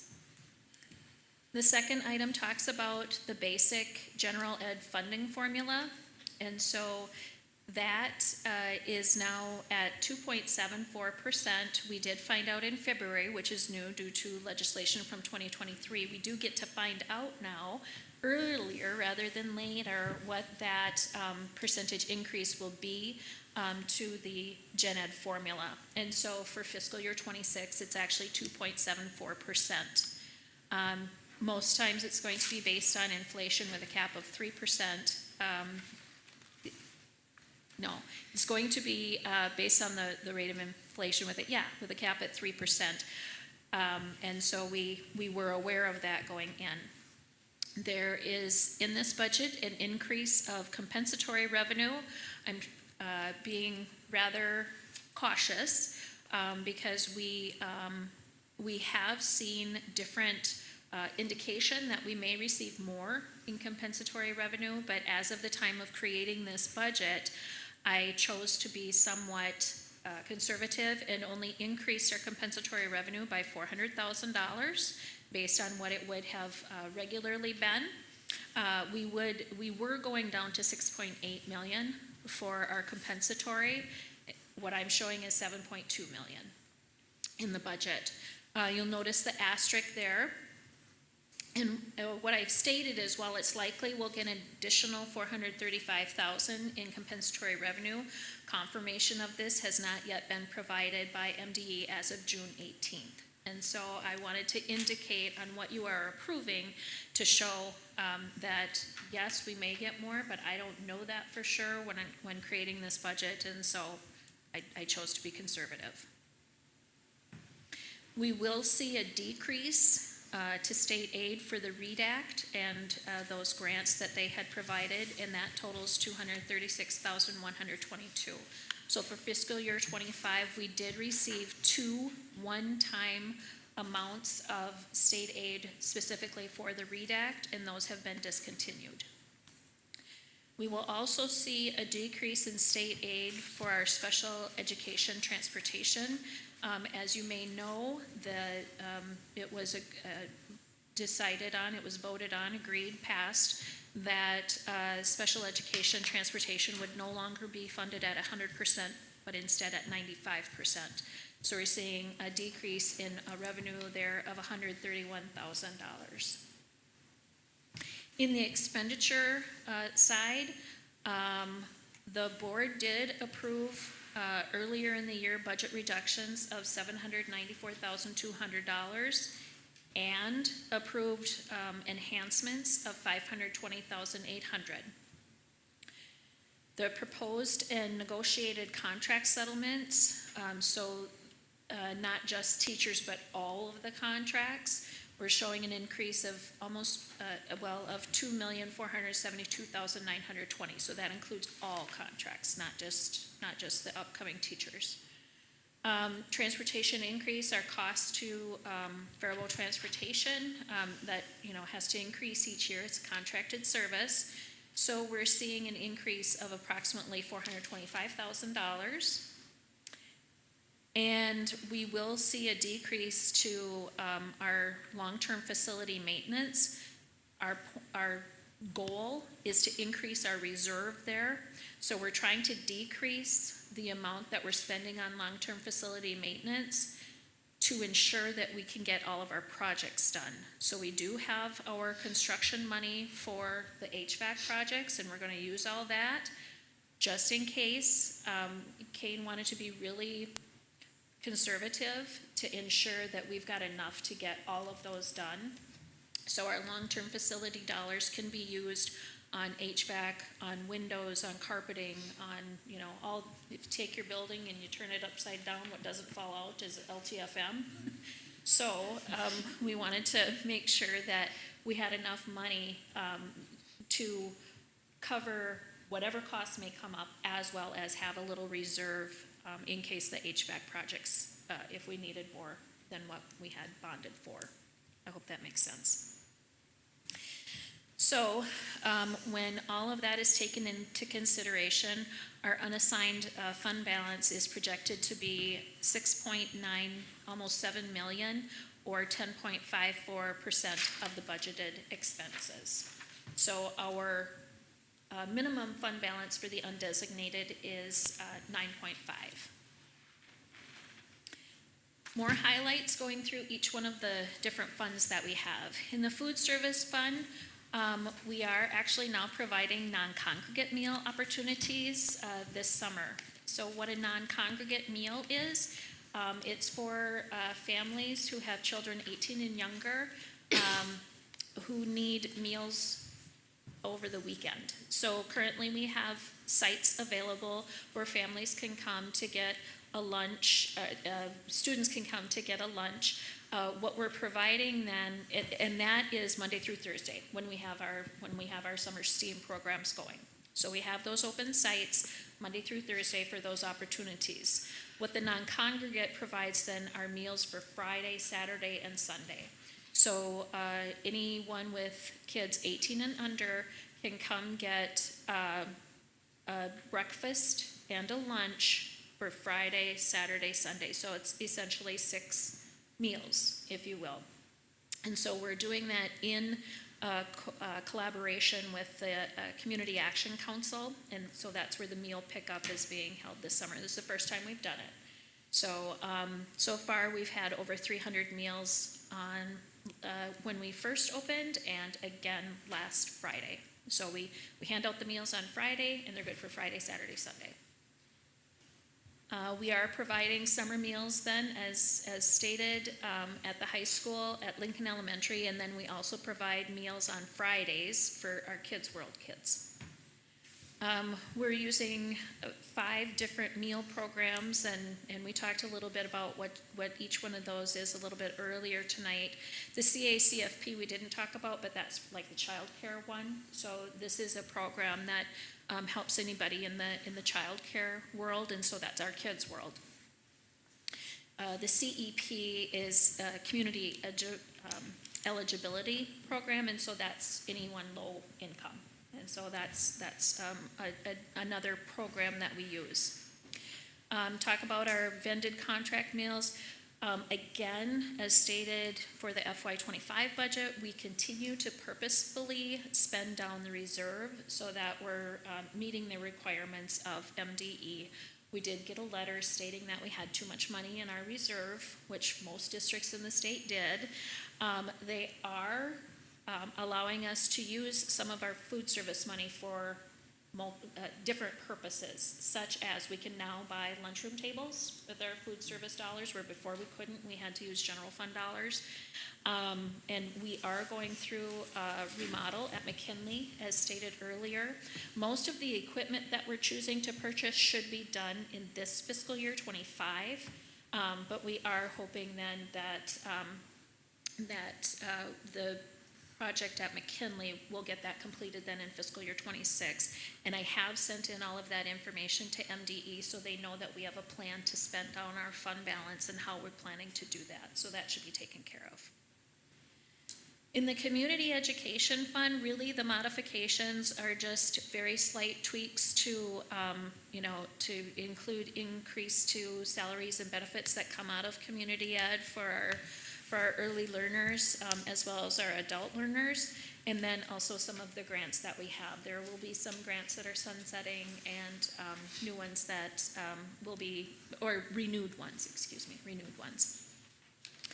The building construction fund, that's Fund 6. We're continuing to work on our HVAC projects, so I think we're all understanding what happens there.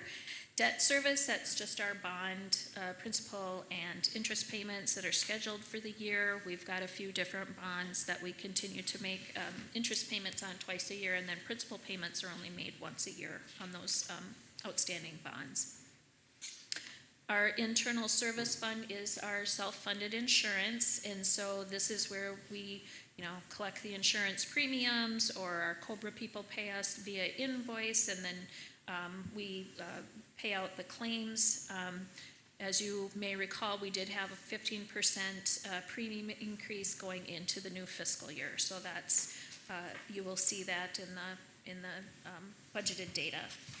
And then we have our irrevocable trust, and this is the district share of retiree insurance payments. Okay, so then the next page talks about our enrollment, and so you can see our enrollment trends. We have been in quite a decline of enrollment. We're going to see projected to see a slight bump increase, and that's coming from various factors, but most largely from the STEM charter school. After that initial increase, we do see some decrease continuing to happen, but not as rapidly if we would not have those additional students from STEM. The next page then is kind of the meat and potatoes of the of the presentation. So, as you may recall, the revised FY25 budget left us with an unassigned fund balance of almost $9 million, which is approximately 14.26%. So that's where we're anticipating to end the fiscal year for 25. Our revenues then for fiscal year 26, just for the unassigned fund balance, this is where we're going to see most of the Gen Ed formula increase, and then our student count. So we're seeing revenues of approximately $50,453,000. The expenditures are at $52 million, and so this does include then increases to any general fund, salaries, wages, purchase services, all of the things. So we're increasing our expenditures, estimating those to be roughly $52 million. The next column then says transfer. And what this is an amount that we would like to take from our unassigned fund balance and put into an assigned fund balance. And that is specifically for curriculum. So initially, when we had talked about this a while ago, we had talked about perhaps trying to set aside, $750,000 or $500,000 or something like that. What we decided to do to ensure the integrity of the unassigned fund balance in total is to do a $250,000 transfer this year and then see how we are. And hopefully then do another $250,000 transfer in FY '27 and then another one in FY '28. So that's how we are choosing to continue to focus on curriculum that needs to be spent and setting aside dollars totally assigned for that. So at the end of the year, then this leaves us about almost $7 million or 10.54% in our unassigned fund balance.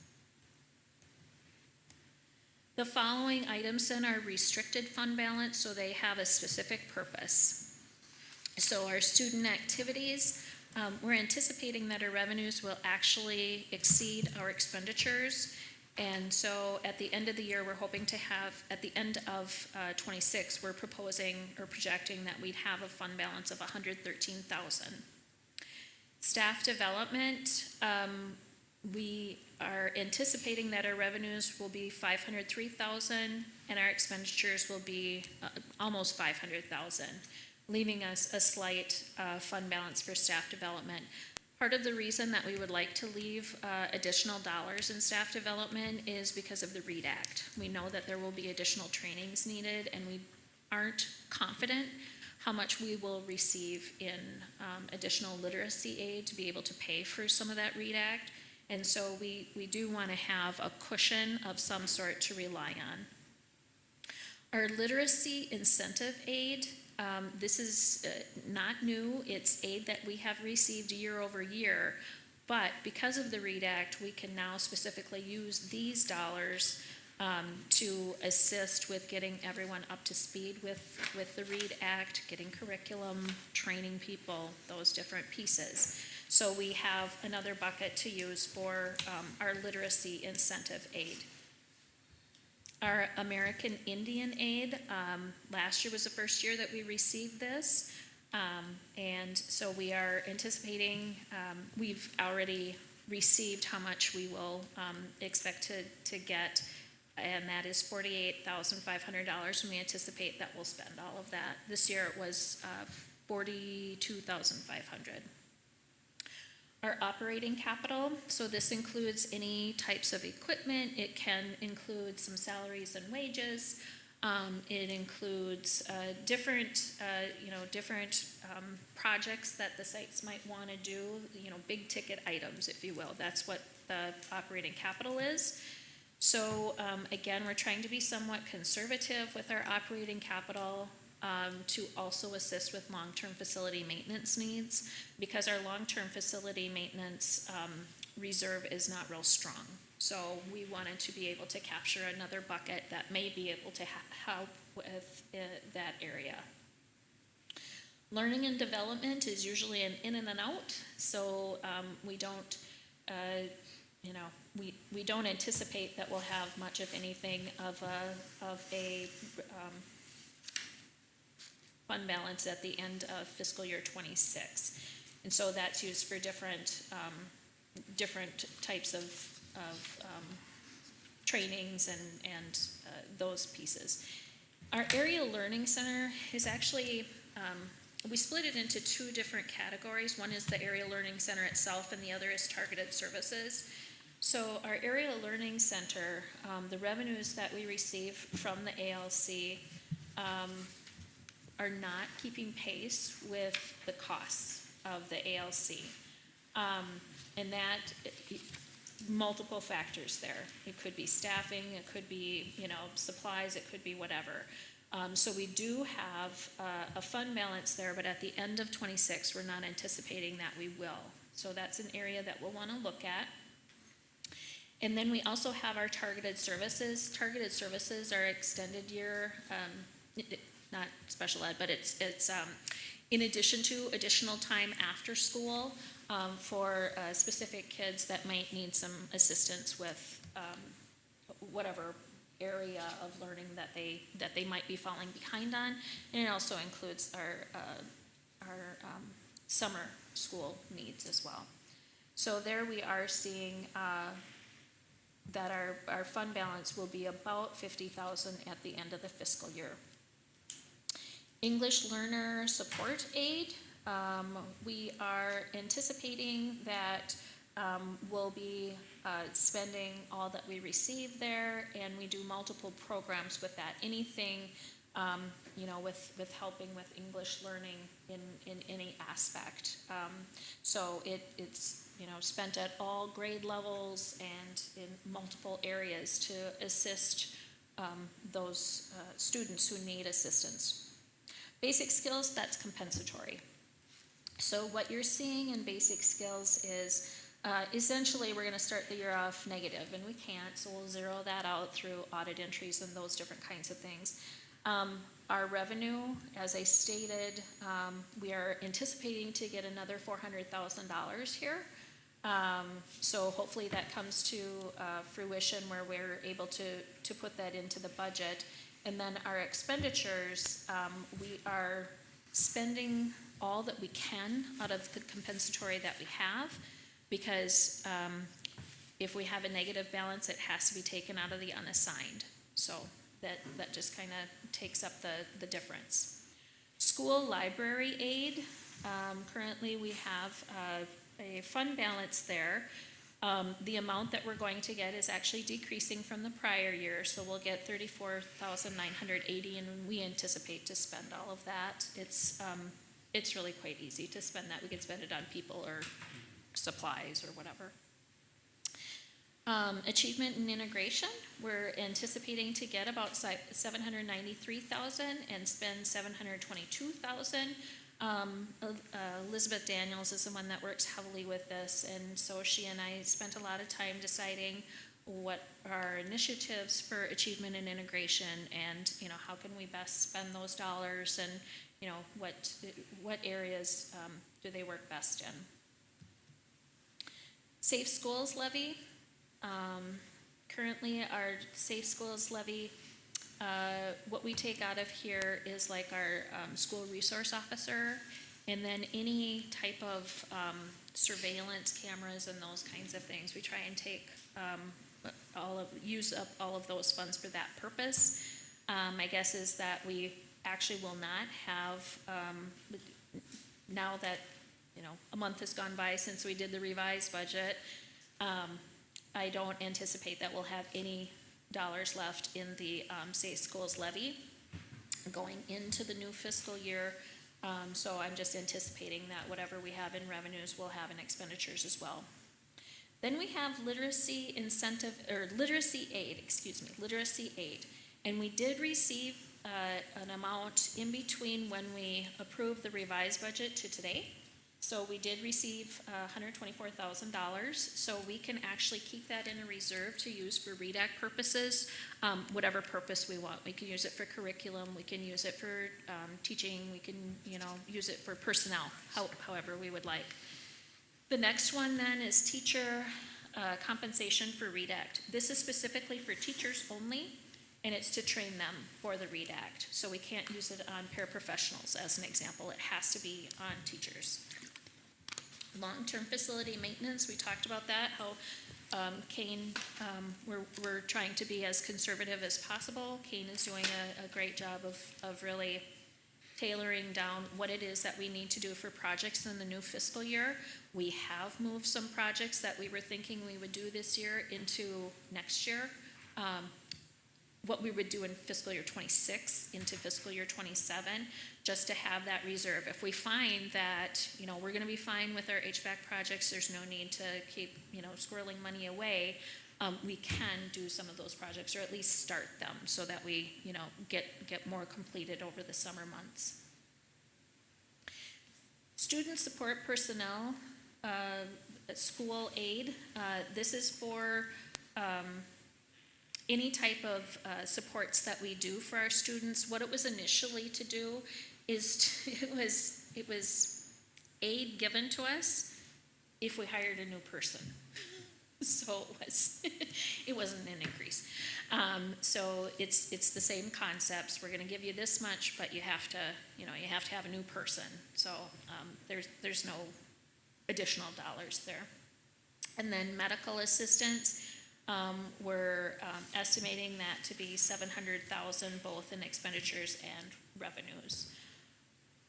So that brings then the subtotal for our restricted fund balance. You can see those lines, and then we have our non-spendable. What non-spendable is, or like prepaids and inventory and those kinds of things. So they're just kind of a holding bucket, and will be released then in the new fiscal year. And then we have our assigned funds. So we still have the long-term receivable for Cannon Valley Special Ed Co-op. And then we are proposing then the $250,000 for curriculum. So you'll see in the very first line under the unassigned fund balance, we've got a negative under the transfer of 250, and then down below we've got a positive of 250. We're simply taking it from the unassigned and putting it into the assigned fund balance. So when all is said and done, our end of year balances, our total deficit then of expenditures over revenues is $1,488,522. So you are seeing a decrease in our undesignated fund balance, but it's still above our minimum, which is 9.5.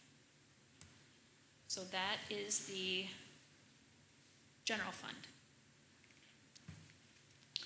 May I ask a question? Or wait? Would you rather finish your entire, I would rather you finish Okay, your entire that's fine. presentation before we Okay, get off on those. Thank you. that's fine. The next page then talks about the rest of our funds that we have. So our food service fund, as we talked about, we're going to start the year with 1.9 million. The revenues come in at 2.75, and then our expenditures are purposefully trying to be higher than the revenue because we have too much in fund balance. So what's included in here is the remodel at McKinley, as well as just our regular expenditures that we would have. And so we would then projected end the year at 1.482 million. So a decrease of expenditures over revenues of almost 500,000. Community service, we have our restricted category, and you can see that we're basically not doing much of anything as far as the change goes. It's only $3,500 that we're decreasing in that particular fund balance. Our regular community education fund balance then, we are anticipating that our expenditures our revenues will exceed our expenditures by about $77,000. And so this is just our regular community ed that we run all of our programs and those different pieces through, anything that we do for the community, different classes that we offer and those kinds of things. Early childhood, we are anticipating that we'll have a slight decrease in our early childhood offerings, and so that would be a decrease of about 61,000. Our school readiness, this would be our pre-K programs and those different pieces. So we have our school readiness, we're showing 1.24 in revenues and 1.3 in expenditures. So a decrease of about 43,000. Please note that in this, we do include our voluntary pre-K aid that we receive. So that aid is taken into consideration. Our adult basic education program, again, revenues are going to come in at about 566,000.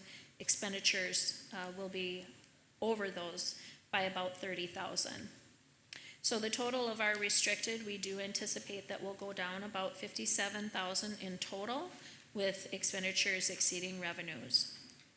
However, our overall community ed fund balance is still looking really good. We're sitting at over $1 million in our community ed fund balance. And again, just from my experience, that's awesome. So I feel really good about where we are with our community ed, and to note that a lot of the reason that we have such good fund balances is because of many grants that we have in these areas as well. The construction fund, we're starting off with $3 million. The anticipated amount that we'll receive on those dollars that are in the bank is about $200,000. That's the only revenue that we'll get through our Fund 6 construction. And then we have the projects that we want to finish, and they're coming in at about 2.677 million, which would leave us about 592,000. However, just in case, something isn't going exactly as we had planned with the HVAC projects, we have a cushion then, and we have a cushion in Fund 1, and we have a cushion in operating. So we just want to make sure that we're able to take care of all of those. So again, that's a planned decrease of about 2.5 million. Again, what is important to remember with the construction fund is we received all of that revenue in fiscal year 24, and we have to spend it down. We have X number of years to spend that down, so this is purposeful. In our debt service fund, so paying off those bonds, we start the year with a fund balance of about 631,000. So the revenues are really taxes and levies, and then some aid that we get from like ag credit and those different programs. And then the expenditures are the interest and principal that we have to, it's scheduled, that we have on a scheduled basis. So we're going to end the year at about 801,000. So we're going to end a little bit higher than what we had started. One important piece to remember on the taxes is we do collect at an additional 5% on anything that is debt related, and that's by law. We have to. We don't have a choice in that. So, and that's the reason that they do that is if any taxpayer defaults, doesn't pay their taxes, the additional 5% then makes up for anyone who's defaulted. So that's the reason that that's in place. Our internal service fund, we're going to start the year at about 601,000 is the projected amount. The revenues will be about 3.3 million, and this does include the 15% increase in premium. Our claims, we know that our claims are jumping up, so we didn't project at that same trajectory, but we did project at an increase from what we're experiencing. So we're anticipating our claims will be about 3,378,000, which again will bring down our fund balance. But it's hope that our claims are not that high, and if they are, we'll just need to react like we have this year with premium increases. And then we have our irrevocable trust, and that's other post-employment benefits, and so that's for our retirees and those that have moved on. So we have a $2.3 million fund balance, and that's how we'll probably end the year. Usually our expenditures and revenues kind of even each other out. We need to keep a high balance in there because we have long-term expenses that will continue. We have long-term promises that we have to keep good on. So overall, the total of all of our funds and all of our fund balances comes to about 20.3 million. Our revenues in total for all funds, 80,308,228. Our expenditures in total, 84,743,506. And then our end of year projected balances, fund balances, would be $15,874,066. That's a decrease of $4,435,278. The next page, page 9. Page 9 shows the information that I've just went over, only in a couple different ways. So the top of page 9 shows our revenues, and it shows revenues based on different sources of income. So under revenues, we have our local property taxes, our levies, county apportionment, those different pieces. And so we are only able to levy in 3 funds, so that's the general fund, you're seeing 10 million there. Fund 4, which is community services, that's 437,000 approximately. And then our debt service, or Fund 7, and that's 2,045,000. So that's what you're seeing for levies.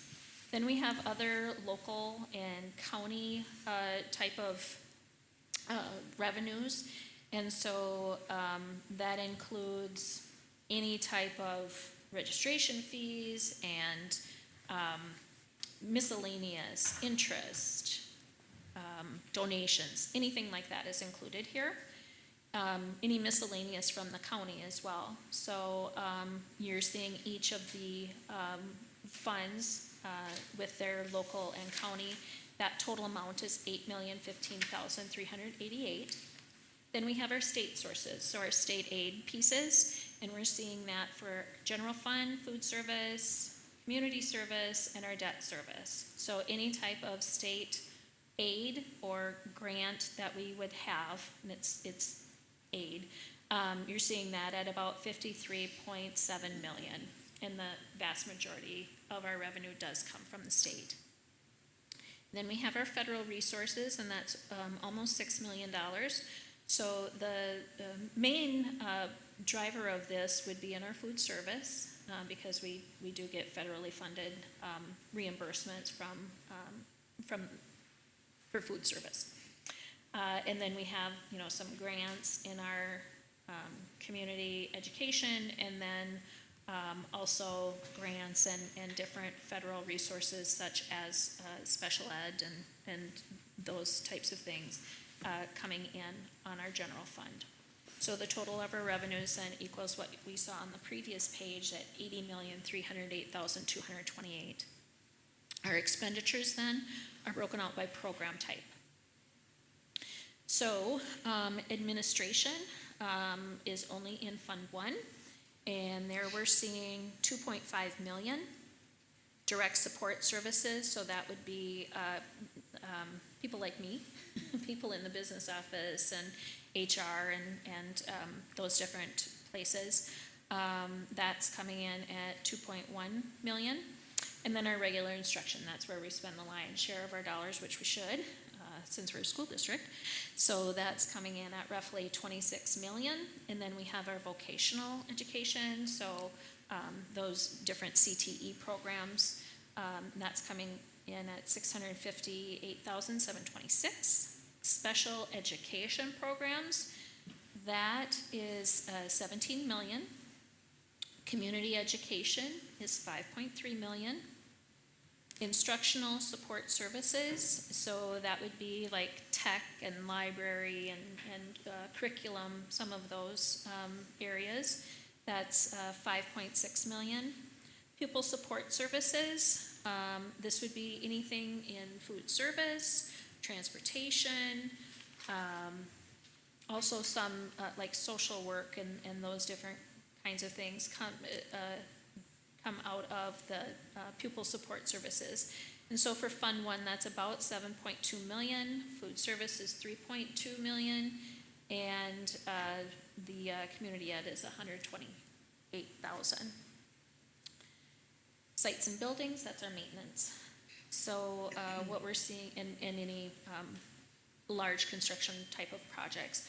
So what we're seeing there is 5.9 million in the general fund and 2.677 million in our building fund or construction fund. And then fiscal or other fixed costs. So mainly what you see there then is debt service, and then internal service are self-funded, and then our irrevocable trust for our other post-employment benefits. And that comes in at 6.3 million. So our total expenditures, again, match what you saw on the previous page of 84,743,506. And again, you're seeing the fund balance information as it was projected on the other page. The next page is just a quick visual for you to better see, better understand how our revenues are coming in. So the total general fund of $65,857,215, this is just the general fund, remember. The main source, again, is our state sources, and that's 78%. The second highest then would be our local property tax levies, and that's coming in at 15%. Federal sources is 4%, and other, so that would be, you know, anything like interest and miscellaneous grants, donations, that's 3%. The next page, page 11, is another visual for you, another pie chart visual. This then shows our revised general fund expenditures, and they are $67,445,737. And if we start at like 12 o'clock, we see the pupil support services at 7.2 million or 11%. Sites and buildings, that's at 9%. Other, 1%. Administration is only 4%, which is less than the state average. District support services, 3%. Regular instruction, that's our lion's share, and that's 38%. Our vocational is 1%. Special ed is 25%. And then instructional support is at 8%. So again, just a quick visual to allow you to see how those dollars are spent. The last page then does give a quick view of what our projected fund balance will be looking like over the next 3 years if we do nothing. So again, to remember that if we choose to do nothing, we choose not to react, this is what our fund balance would look like. So you're seeing that, the anticipated end to our FY25 is to have a 14.26% fund balance, which is 4.76% over our minimum. For FY26, we are anticipating to have a 10.54% fund balance, or 1% over our minimum. The projection then for fiscal year 27 is 10.26 or 0.76 above our minimum. And then projected for FY28, we would actually end the year under our minimum fund balance by 0.8%. I did include just a few notes. So for fiscal years 27 and 28, at this point in time, we are projecting a decrease in our student counts. I only increased the general ed formula by 2% to be conservative, and then did not increase compensatory for those 2 years, as each legislative session, it seems we don't know what direction that will go. Last page is just a thank you to the amazing team that I get to work with. Brett Martindale, the controller, M. Hagan, accounts receivable and accounts specialist, Jill Boudreau, accounts payable, Delilah Delgado as payroll, and Brenda Pittman in Mars. That's the student accounting. So. Great report, Ms. Racer. Thank you. I'm glad we took that break, I'll tell you that. So, discussion. Dr. Robichaud, or Director Robichaud. Just a couple of questions on page 7. What comes under student activities for the restricted fund? Student activities? Student activities. Yep.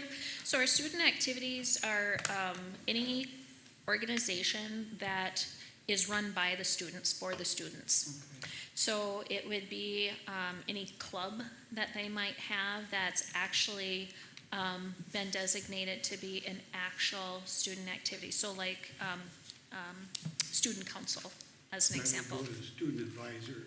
There's a student advisor, yes, yep. So anytime they choose to do anything, we have to have record of who the student is in charge of that student activity, and we also have to have the advisor, that's the adult person taking charge of that. So does that include coaches?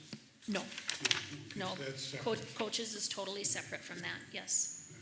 yes. Then there's a couple of, literacy incentives. Yeah, On page I 7. apologize, that's a typo, so Okay. this is So great. it should be only one. This is great. So 412 is literacy incentive aid. 456 is literacy aid. Okay, all right, okay, So thank you. they chose to name 3 different buckets about the same thing, so, so Thank my you. apologies, Thank you. yes. No, thank you for the clarification. Yep. I have two other comments. Under food service, with the fund balance, are we allowed to allocate custodial time, any kind of aid that we might have in lunchrooms? Yep, So we can shift those dollars? yep, and we do, In that period of time, and we do? We do. That's awesome. yep. The last thing is, I'm pleased that you're allocating $250,000 to curriculum, and there's a plan to continue to do that. It's been too long that we haven't spent the money on curriculum that we should have, so thank you for doing that. Thank you. Good. Thank you. Other discussion? Director Moore. Yes, thank you. On page 7, actually, I have another question now with Director Wilbershaw there. When the student activities, the revenue is $112,000. Is that coming from the students, or we charge fees, right? And I know that can be, They do fundraising. so this comes from their fundraise? Yep, yep. Okay. Most of it So- is fundraising. Yeah, and so it's not, I know there's fees to go with certain things. Some of them may charge some fees, yes. Yeah, and hopefully the fees aren't too high, but anyway, that's one question. And then 448, achievement and integration revenue. We partner with a couple of districts, right? Yes. Is it, what was it, Otana and Northfield, or who are they? Waterville, Elysian, Morristown, I know is one. Yeah. Northfield is one, Northfield?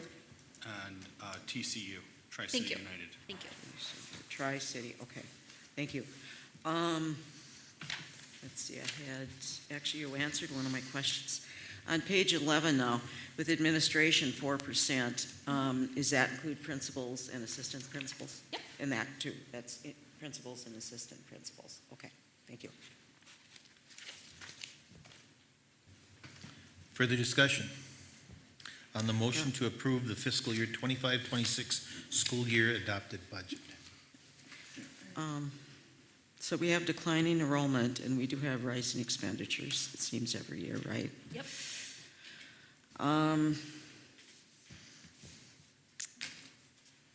Okay, I was gonna ask one more question, wait a minute.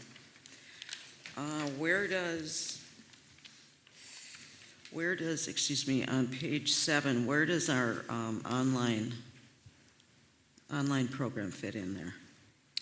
Our online program is going to be mixed within. It's just like it's like any other site. Any other program, you mean? Yes, So, yes. okay, so, at one point, I'd like to see how what the programs are, and, I guess we've got to have accountability. No, that's not your end, but, okay, thank you, so it's all mixed in, It is, yes. okay.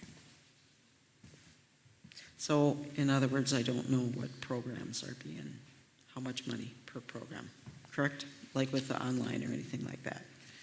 Correct, because yes, yes, it would be just like the high school, middle school, Jefferson, Yeah, okay. Lincoln. Thank you. Yes. Further discussion?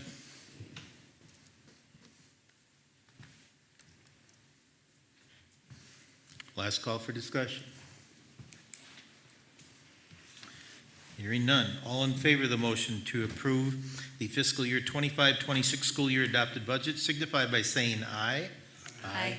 Opposed? No? Motion passes 5-1. 10L. We're moving on that. The first reading of the Faribault Public Schools Vision Plan. Board members, in your packet, you have a copies of the vision plan. This is a report. So for the general public, et cetera, we spent, by the way, thank you, Ms. Raisler, very much for the past hour and a half working on that, so appreciate that. We had 3 board retreats in which we worked on the visions, which included expanded expected outcomes, strategies, and growth areas. They're very productive, there. So we had six visions, which we worked on. They are enhanced student achievement, the vision. Vision 2 is maintain and grow financial health. Vision 3 is enhance high-quality facilities. Vision 4, advance high-quality technology. Vision 5 is grow professional development and human resources. And Vision 6 is effective communications. So with that, it was at our last retreat there in May that, I think it's May or June, I can't remember. They're all, it's been a long time, it started in February. So that it was by consensus of the board members there that we would put this forward for the first reading of our vision plan. And I want to thank Mr. Benty and Ms. Kenny for their work within the retreats and their preparation, et cetera, to help us to get to this point. So, discussion or comments? First reading. It was as you mentioned, very thoughtful discussions at each session. I really appreciated taking part of it. I feel like each member present gave all that they could. Open and honest, meaningful conversation. This is our meat and potatoes, and this is how we are going to go from good to great. So yeah, it was a really rewarding experience. Thank you, Director Steves. Anything else? Mr. Chair? Yes, I see it's 7 pages long, 14 pages if double-spaced. One of the things is, I know for everything that we've got down here, we have to show accountability. We have to show how this is working in objective terms for each and every one of these. So when we show accountability, how are we going to do that? Are we going to is this going to be the burden on the teachers? Or are we going to have to hire more administrators to implement accountability procedures? Because with these, we have to have, with every strategy and with every, we have to have some accountability. So how are we going to do that? Is it going to be burdened on the teachers? Or like I said, do we have to add more administrators? Well, in my opinion, from working on this quite a bit, I believe within the strategies is the beginning, or is a accountability piece. And as far as who's going to do the work, I think it's every darn one of us. From the board to administrators to teachers to students. So because of a vision and to get these visions completed and worked on to make, as Ms. Steve says, effective and make us better, I believe the burden is on everyone.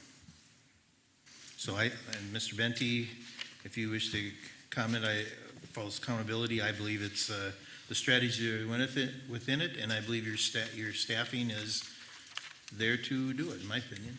Yeah, and I wouldn't look at it, I don't look at it nearly as much as the accountability piece of it, as more based on this is an extension of our playbook.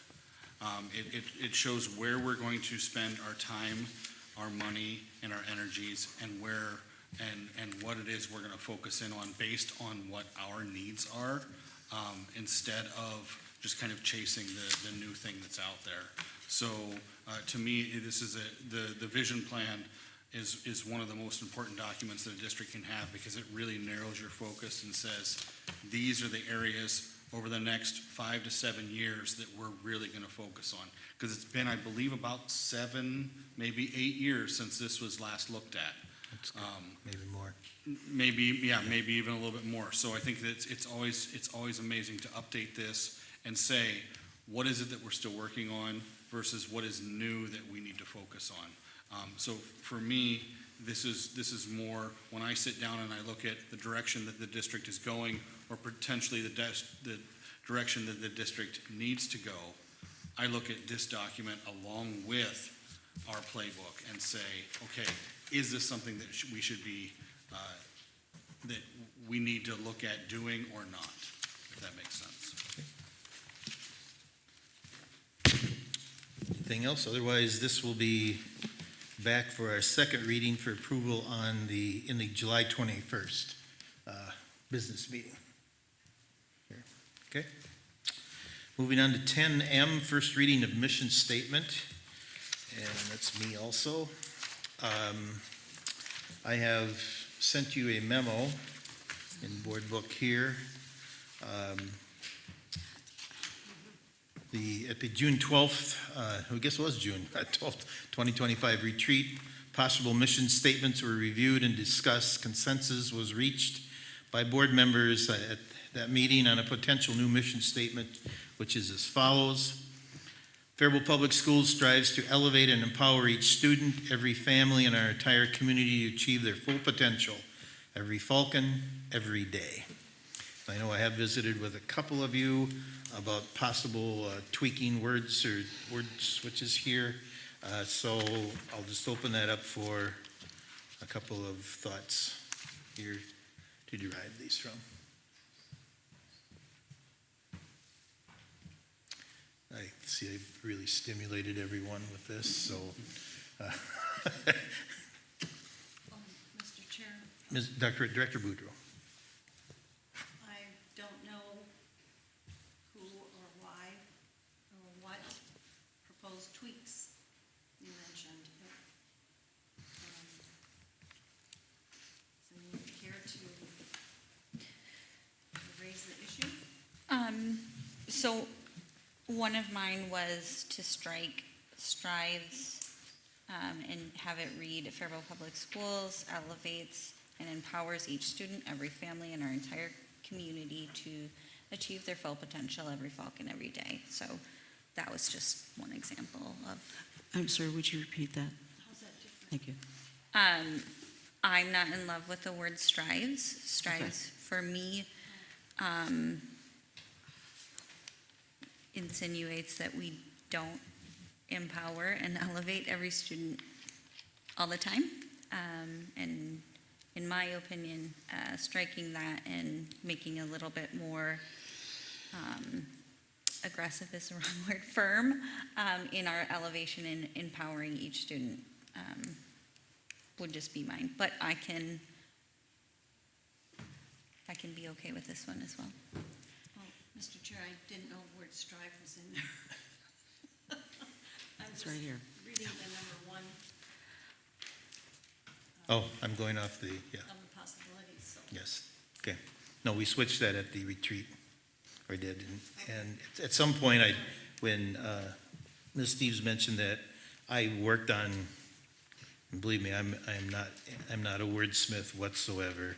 You might have to have Danette help me out, help us out on this, but strives to me means really trying to elevate and empower each student. As a former teacher, we do our best to elevate and empower and educate each student. And we can, ensures to me is almost like a guarantee, and I don't know if we can guarantee anything. That's how, again, it's interpretation of words here. So I tried to include both of them, but I couldn't get the language to work out so it made sense for me, but whatever there. I think the other comment or thing, I can't remember, was about the community. How do we, and in fact, when I read this over quite a bit, how do we elevate and empower our entire community to achieve their full potential? Shouldn't we have support from our community, like we do, like such as the contributions, to help elevate and empower students and families? That was another thing I was thinking of. Director Robichaud. Mr. Chair, I was the one who brought that up. If we're supposed to strive to and empower our entire community, we're going to need a whole heck of a lot of help. Yes. In this community, because we're not even close to empowering the community, and nor can the seven of us do that. So I think it's critical that we have a partnership with the community, but I don't think it's our mission to empower the community. I think that's their empowering us as elected officials. So, just a comment. Great. I agree with you. I hear that too, but I also, putting my chamber business hat on, is the first thing when we try to recruit a new business or a new leader to come to our community, literally the first thing that they look at is, what is our school district rating? So we're holding our community accountable, empowering them that we are Faribault. We're gonna play our part. They're gonna play their part too. We're all on the same page. We all have the same, not the same values, whatever, but we want each other to be successful. If Faribault is successful, our school district is successful, our business community is successful, and our people are successful. That's just my opinion. I feel like I've talked a lot about this. Yeah, Mr. Chair. Director Moore. With the community aspect, I think it's not the fair, and I have to disagree, but it's not the job of the school district. Our job is to, I think we have to focus on K through 12, English, reading, math, and science. It's great reaching out to the community and the community to us, but right now for our mission, Faribault Public Schools, our mission is we really need to concentrate on the basics, English, reading, math, and science. We have to, let's fix what's in our home base for the elementary, middle, and our high school before we embark on something else. I think we're trying to be all things to all students, and we can't do that because it's not working. I've got a couple more issues here, if I may, unless somebody else wants to. Actually, someone asked me this: do teachers really need a mission statement to know how to teach the basics? That was their question to me. It's a rhetorical question. I know regarding the mission statement, previously I had felt that if we removed equity from the mission, this would be an improvement. However, I think I've come to understand that the term equity in the mission statement is merely a symptom of what is happening in our district. Taking this out is merely treating the symptom while the cancer rages. I guess we're correcting the verbiage, but not committing to the action. Another issue I have is with diversity. I guess and actually a constituent asked me this, and I don't think they even had seen this but they said what's happening with the diversity is in our elementary schools, we're basically losing their identities by eliminating the schools like mascot or whatever. I think it used to be Lincoln Lions, right? Well, let's just go back to our mission Well, I statement. am. No, you're not, because you did not attend the retreat. And I did that for a reason. Now you come to a board meeting, which we want this, and all of a sudden it comes out from left field here. So by consensus of the 4 board members who were there on June 12th, this is what we came up with, and I don't believe by consensus we're going to turn the whole thing around right now. I mean, Well, I could say my excuse me, opinion. I have the floor. There was heated discussions about the word equity, about this possible mission statement, in fact, getting rid of it, changing what's behind us at all. So, I'm not disputing that. What I'm saying, having equity in the mission statement, at least it states the truth as to what's happening in our district. And the truth just set us free. And the fact that we do have diversity, equity, and inclusion in our programs. could you name specifically a program that has this DEI in here, rather than just throw a blanket over everything, saying Yes, I can. we have DEI? Yes, I can, right here. It's actually in one of the grants that came in, the Bipartisan Safer Communities Act Stronger Connection Grant. And right here, and in many of these grants, I don't know what page it's on. So let's There not it take is. the, let's not Diversity take the and time now. You say that.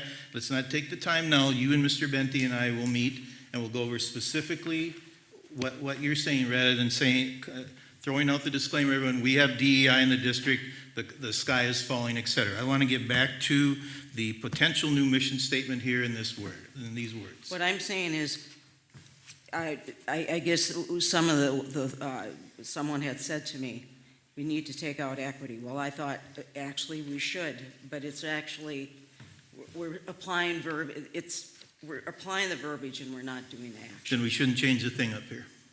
Well, at least it's the truth, what's going on. Other discussion? And I did not, because of the fact that I really think this is a waste of time, because it's like we're doing all these things, but we still have this. We've had years of doing all these things, and we still have this.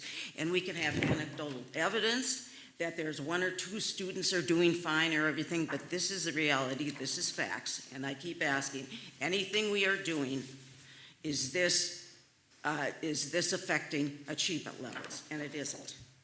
Any Thank further you. discussion, board members? Well, Mr. Director Chair, Boudreau. I thought it was pretty great that we came to consensus on something different. And I'm willing to, with Cassie or whoever, to make this statement or the statement that she had brought to us and we had consensus on, to tweak it if needed. That's willing to work to find consensus on a new mission statement. Well, we kind of did, but I will, if you would work on that, Ms. Steves, would you, if you two could do that and get back to me, Mr. Benty and I, by at least 10 days before the next board meeting, so I can send it out to the entire board, so we can get that up as a second reading and go from there. Director Robichaud. You know, and I heard what Director Kelsey said. I think community needs to be in there somehow. It's just that I don't think it's our responsibility to enhance their whatever the statement says, I lost it now. But I think there needs to be something in there about the partnership. I mean, it's the community norms that we need to be looking at as we relate to the education of our students here. So I have no problem with the community being in the mission statement as long as it's identified as to what the role is. And I think what Cassie said is very appropriate. Okay. Can we tweak that a bit? And then once you tweak it, I'll send it out, and we'll bring it back for first reading once again. We'll do that to get that changed, okay? All right, we'll move on now to agenda item number 11. And before we get to that, I'm going to take a personal point of personal privilege here. In our consent agenda today, we had the resignations of two people, or a few people, but two I wish to point out. First of all, resigning was senior high school principal Joel Olson. Thank you, Joel, for your time here at Faribault Public Schools as principal of the high school and your dedication to students, and best wishes to you on your future endeavors. The second is Zach Pruitt, our Director of Community Education, who also resigned, moving on to other adventures as well. So thank you for all you have done for our students and staff here at Faribault Public Schools. So I just wanted to point those two individuals out with my point of personal privilege. Agenda item number 11, dates to remember. July 10th is the Facilities Committee meeting, 7:45 a.m. July 14th, 7:30 a.m. is the Finance Committee meeting. July 14th, 5:30 p.m. is a special work session. And July 21st, 2025 is 5:30 p.m. is the business meeting. Sure. If I can just add, I believe tomorrow is Faribault Transportation Open House. Open house, yes. Oh, If you have a chance to go visit. visit Faribault Transportation Open House, and they need drivers, so if you're retired or not retired, I'm not gonna drive bus. So. Mr. Chair? There. Mr. Chair, yeah, I have attended the transportation, and it's I would recommend highly to go to that. Do a great job. They do a great job, yes, they do. Okay, next, so I will, next we're going to move to a closed session. Is there a motion to move to a closed session as permitted by Minnesota statute 13D.03 for labor negotiation strategy. So moved. Thank you, Director Boudreau. Is there a second? Second. I'll give that to Director Robichaud. All those in favor of the motion signify by saying aye. Aye. Aye. Opposed?